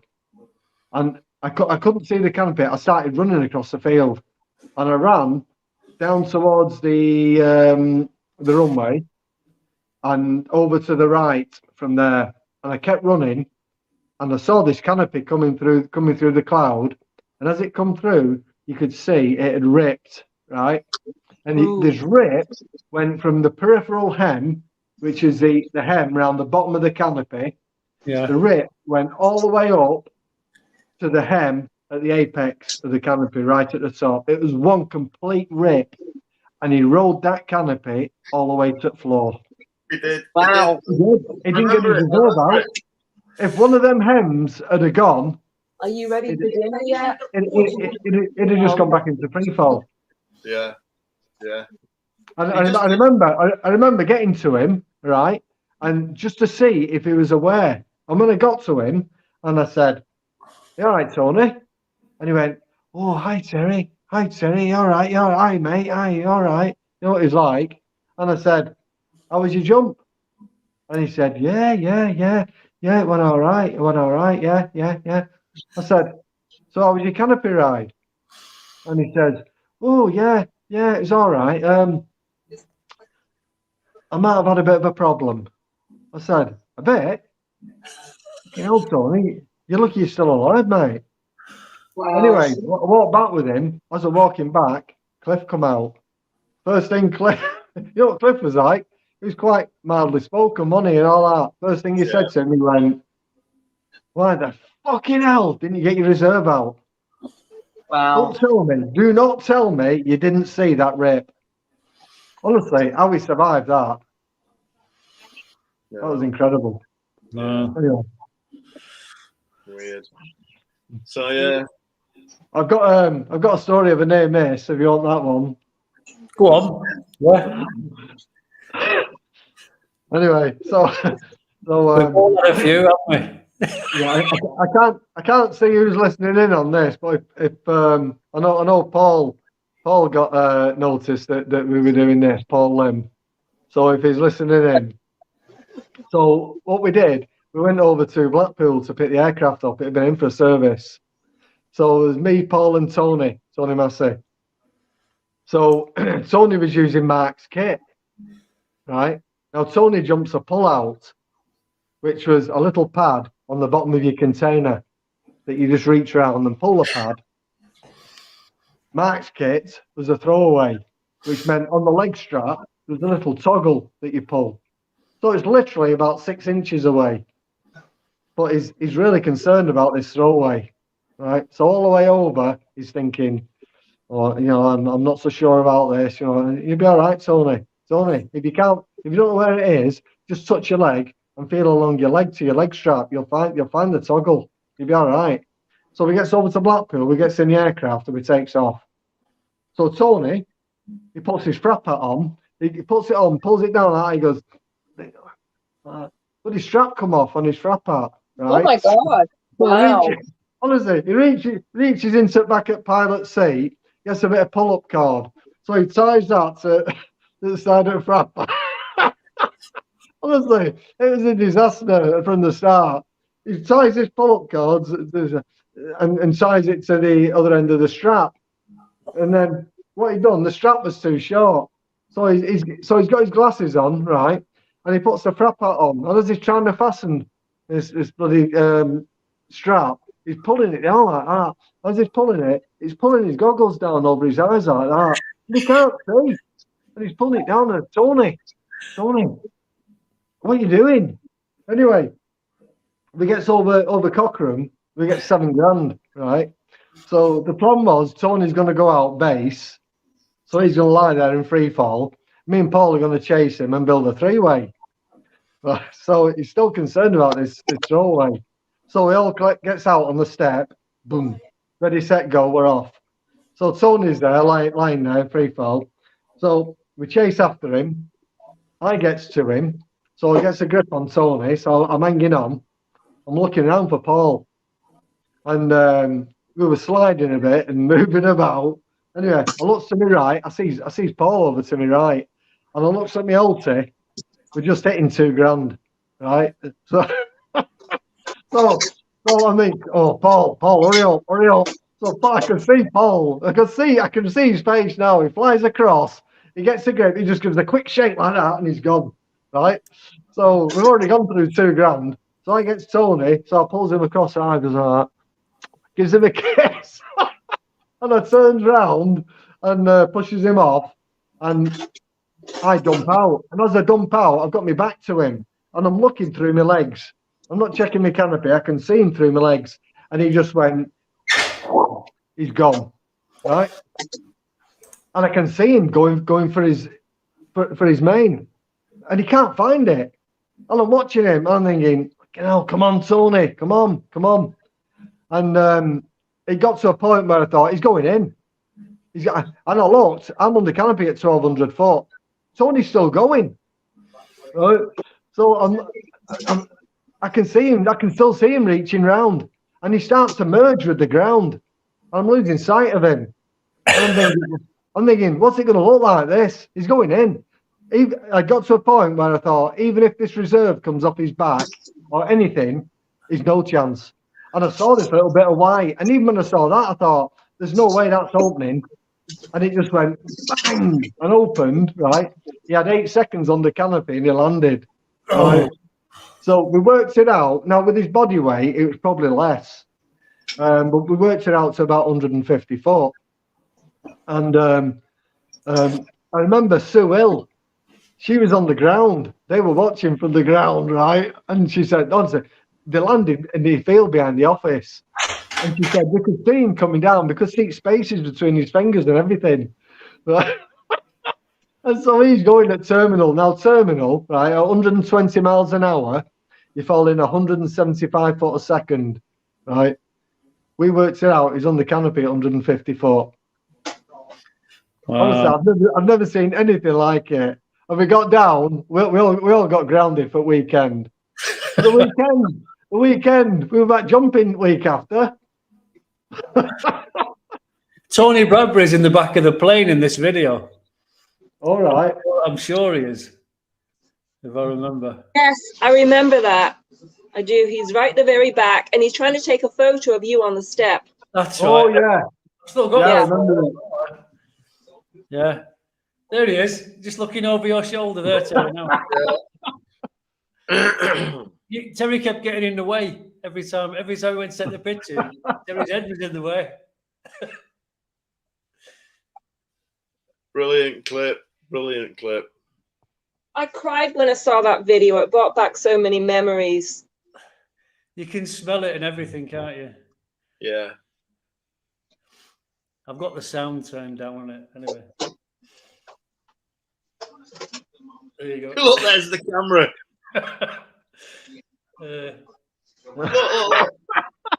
What's he doing with the camera in the plane? I mean, that you'd have been grounded just for that, wouldn't you know?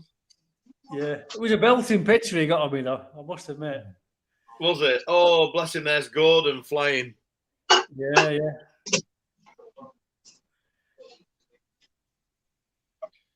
So, talking of pilots, then, favorite pilot, who've you got? Gordon every time. Gordon, yeah, I'd say Gordon. Carl Bowen, he used to give us extra altitude. Oh, Carl was good, well, you know, once up at Cark, we were supposed to get 10,000 feet, and we got lost above the cloud, and Pringy radioed up, Carl, what height you at? Or what height you going to? He said 10,000 feet. He says, what height you at now? We said 12,000. And Pringy was like, brilliant. What are you going to? 10. What are you at? 12. Carl was always so generous. Should have just like, hey, look how young you are there, Bob. Oh, Don't. It's crazy, isn't it? Oh my goodness me. Anyway, guys, I'm going to wind it up soon. We've been on for 2 hours. Yeah. 2 hours, Yeah, 4 I'm minutes. just putting my dinner in the microwave. It's 6 o'clock here. We're 4 hours behind you. Right, yeah. We went over to daylight savings time earlier than everyone else. So Okay. Cool. Right. With Toronto, It's been isn't it? It's amazing. amazing that we can talk. yeah, Toronto. Yeah. Thank you very much, Graham, for putting this together, and thank you very much for the We must invite. do it again sometime and get some more people on. I mean, it's Danny. Yes. I did speak to Bernie. Bernie Bamber's probably watching. All right, Bernie, if you're watching. I don't think he wanted to come on, but, you know, it'd be good if we could get other people on as well. Yeah. All the time, because, I mean, there's Dave Parry there. Oh, Dave Parry, yeah. Yeah, and if people are watching, put an hello message on so we know who's in. Mm. Yeah, I've not got any. For some reason, the chat's not coming up on my thing here. I don't know why. I'm not a techie. I should become a techie, shouldn't I, and get all these things sorted. Oh, there's Bernie Whitaker, yeah. Yeah. I remember it like it was yesterday, honestly, or a couple of weeks ago. Yeah. 30 years ago, guys. The That's packing amazing. tables. Wow. Yeah. Oh, there's Hubby. Yeah. Yeah, good spot.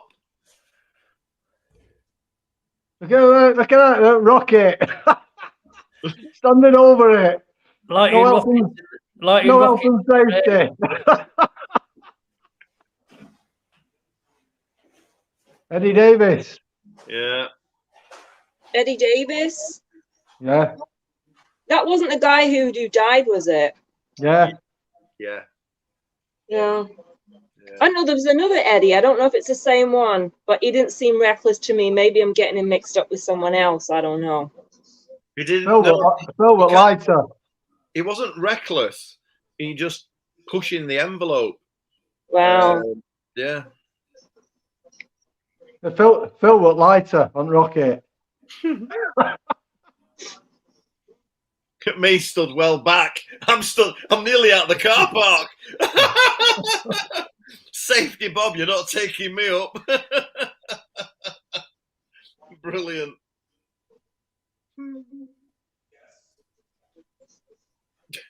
Does it I think launch? something should have happened by now. We're gonna have to wait till it launches before we go. Guys, I'm going to ring off now. My dinner's almost ready. It's in the microwave. So thank you so much. Have a good evening, It's been everyone. brilliant to talk to you again. Okay. First time in See 30 you. years. I'm Bob. Brilliant. I have spoke to Terry once in 30 years on Facebook or something. But Okay. See you later. Bye. see you, Anne. Thank you. Thanks for coming. Yeah. Right, guys. Bye. I'm going to wind it up, and thank you very much for coming on. Yeah, cheers, Graham. Do it again one day. Thank you very much. Brilliant. Yeah, we'll do another. Thanks very much for coming.